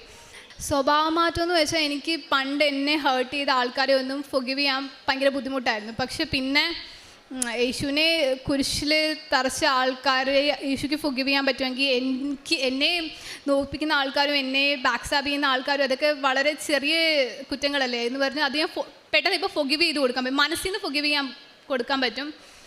പിന്നെ ബാക്ക് ബേച്ചിങ് എനിക്കുണ്ടായിരുന്നു. അത് കംപ്ലീറ്റ്ലി ഞാൻ സ്റ്റോപ്പ് ചെയ്തു. ഒത്തിരി ദേഷ്യം ഉണ്ടായിരുന്നു. 100% ദേഷ്യം ഉണ്ടെങ്കിൽ അതിൻ്റെ അറ്റ്ലീസ്റ്റ് എനിക്കിപ്പോൾ ഒരു 50% ഉള്ളൂ. കംപ്ലീറ്റ്ലി പോകാൻ ഞാൻ പറയില്ല. എല്ലാത്തിനും മാതാവിനും യേശുവിനും 1000 നന്ദിയുണ്ട്. ഒത്തിരി നന്ദിയുണ്ട്. Thank you. പ്രഭാഷകൻ 34:19 തന്നെ സ്നേഹിക്കുന്നവരെ കർത്താവ് കടാക്ഷിക്കുന്നു. അവിടുന്ന് ശക്തമായ സംരക്ഷണവും ഉറപ്പുള്ള താങ്ങും ചുടുകാറ്റിൽ അഭയകേന്ദ്രവും പൊരിവെയിലിൽ തണലും ഇടറാതിരിക്കുവാൻ സംരക്ഷണവും വീഴാതിരിക്കുവാൻ ഉറപ്പും ആണ്. ഉത്തര എന്ന ഈ മകളുടെ അതിശക്തമായ ദൈവാനുഭവങ്ങളുടെ ഉടമ്പടി സാക്ഷ്യങ്ങളാണ് നാം കേട്ടത്. ഓരോ കാര്യം മകൾ പറയുമ്പോഴും അവളുടെ ആവേശം, തീഷ്ണത, അമ്മമാതാവിനോടുള്ള സ്നേഹം, ഉടമ്പടി നേർച്ചവസ്തുക്കൾ എത്ര കണ്ട് തനിക്ക് അനുഗ്രഹമാകും എന്ന പ്രത്യാശ, അതൊക്കെ മകളുടെ വാക്കുകളിലൂടെ നമ്മോട് പങ്കുവെക്കുന്നുണ്ട്. നഷ്ടപ്പെട്ട ജോലി അവർ തന്നെ തിരികെ വിളിച്ച് അമ്മ മാതാവിനോട് പ്രാർത്ഥിച്ചതിന് പ്രകാരം മകൾക്ക് ലഭിച്ചതിനെ സാക്ഷ്യപ്പെടുത്തി. മകൾ ഷോർട്ട് ഫിലിംസിലും വെബ് സീരീസിലും അഭിനയിക്കുന്നൊരു മകളാണ്. തന്നേലും കഴിവുള്ളവരും പ്രാപ്തിയുള്ളവരും ഒക്കെ ഒത്തിരി ഉള്ളപ്പോഴും തനിക്ക് വേണ്ടി അതിന് അവിടെ റോൾസ് കിട്ടുന്നതും അതിന് സാഹചര്യങ്ങളും അവസരങ്ങളും മകൾക്ക് അനുവദിച്ച് കിട്ടിയതിൻ്റെ സന്തോഷം മകൾ പങ്കുവച്ചു. അതോടൊപ്പം മകൾക്കുണ്ടായിരുന്ന ശാരീരികമായ രോഗക്ലേശങ്ങൾ അതേറെ മകളെ വലച്ചിരുന്നു, വേദനിപ്പിച്ചിരുന്നു, മറ്റുള്ളവരുടെ മുമ്പിൽ തന്നെ പ്രസൻറ്റ് ചെയ്യുവാൻ ബുദ്ധിമുട്ടിച്ചിരുന്നു. ആ വിഷയങ്ങളിലൊക്കെയും PCOD വേദന ഇല്ലാതെ മാറിയത്, പീരീഡ്സ് റെഗുലറായത്, ഹെയർ ഫോൾ അത് നിന്നത്, ഓരോന്നും മകള് തൻ്റെ വാക്കുകൾ കൊണ്ട് ആവേശത്തോടു കൂടി അമ്മ മാതാവിൻ്റെ ഉടമ്പടി നേർച്ച വസ്തുക്കളിൽ ലഭിച്ച അനുഗ്രഹങ്ങളെയാണ് ആവർത്തിച്ച് സാക്ഷ്യപ്പെടുത്തിക്കൊണ്ടിരുന്നത്. ഒരു അക്രൈസ്തവ മകളാണ്, ചെറുപ്പമുള്ള പ്രായമാണ്. എങ്കിലും എത്ര കണ്ട് അമ്മ മാതാവിൽ അവൾ ആശ്രയിക്കുകയും വിശ്വസിച്ച് പ്രാർത്ഥിക്കുകയും ഒരു കൃപാസനം പത്രം കിട്ടി തൻ്റെ അവിടെ പഠിച്ചുകൊണ്ടിരുന്ന ഒരു കുഞ്ഞ് മകളെ പ്രേരിപ്പിച്ചതിലൂടെ ഇവിടം വരെ എത്തി. ഇവിടെ വന്നെത്തി അമ്മ മാതാവിനെ കണ്ടെത്തിയ നിമിഷം മുതൽ അമ്മ മാതാവിനോട് തന്നെ പൂർണ്ണമായി സമർപ്പിച്ച് തൻ്റെ ജീവിതത്തിൽ വരുന്ന ഓരോ പ്രതിസന്ധികളിലും പരിഹാരം അമ്മയിലൂടെ ഈശോ നൽകും എന്ന വലിയ ആത്മബലത്തോടെ ജീവിക്കുന്നതിൻ്റെ സാക്ഷ്യമാണ് മകൾ ഈ അൾത്താരയിൽ പങ്കുവെച്ചത്. 5 തവണ ഉടമ്പടി പുതുക്കി എന്ന് പറയുന്നത് അമ്മയോടുള്ള സ്നേഹത്തിൽ ഈ ഉടമ്പടി ബന്ധവും ജീവിതവും തുടരുവാൻ മകൾ നടത്തിയ പരിശ്രമത്തിൻ്റെ അടയാളമാണ്. ഏറ്റവും ഒടുവിൽ മകൾ പറഞ്ഞു വെച്ചു, തന്നെ മുറിപ്പെടുത്തിയ വേദനിപ്പിച്ച ഒത്തിരി പേരുണ്ട്, അവരോട് ക്ഷമിക്കുവാൻ ആണിതറച്ച വ്യക്തികളോട് ഈശോ എങ്ങനെ ക്ഷമിച്ചുവോ അതുപോലെ ക്ഷമിക്കുവാനുള്ളൊരു മനസ്സ് തൻ്റെ ജീവിതത്തിൽ അമ്മ മാതാവ് ഉടമ്പടിയിലൂടെ നൽകി എന്നത്. പ്രിയമുള്ളവരെ, ഉടമ്പടി നമ്മുടെ ആന്തരികവും ബാഹ്യവുമായി മാറ്റങ്ങൾ കൊണ്ടുവരുന്ന ഒരു ദൈവിക പദ്ധതിയാണ്. ബാഹ്യമായി ജീവിത വിഷയങ്ങൾ ഏറ്റെടുത്ത് പരിഹാരവും അനുഗ്രഹവും നൽകുന്നതിനൊപ്പം തന്നെ ആന്തരികമായി ജീവിതം എങ്ങനെ കുറേ കൂടി മറ്റുള്ളവർക്ക് നന്മയും നമ്മുടെ തന്നെ ജീവിതത്തിൻ്റെ സ്വാർത്ഥതകളെ ഉപേക്ഷിച്ചുകൊണ്ട് ദൈവസ്നേഹത്താൽ നിറയപ്പെട്ട് ജീവിക്കണമെന്ന് നമ്മളെ പഠിപ്പിക്കുകയും ചെയ്യും. അങ്ങനെ ആന്തരികമായ പരിവർത്തനവും ബാഹ്യമായ അനുഗ്രഹവും ലഭിച്ച സാക്ഷ്യങ്ങളാണ് ഈ അൾത്താരയിൽ ഈ മകൾ പങ്കുവച്ചത്. മകൾക്ക് ലഭിച്ച എല്ലാ അനുഗ്രഹങ്ങൾക്കും ആത്മീയ ബോധ്യങ്ങൾക്കും ജീവിത പരിവർത്തനത്തിനും അമ്മ മാതാവിനും തിരുക്കുമാരനും നന്ദി പറഞ്ഞു.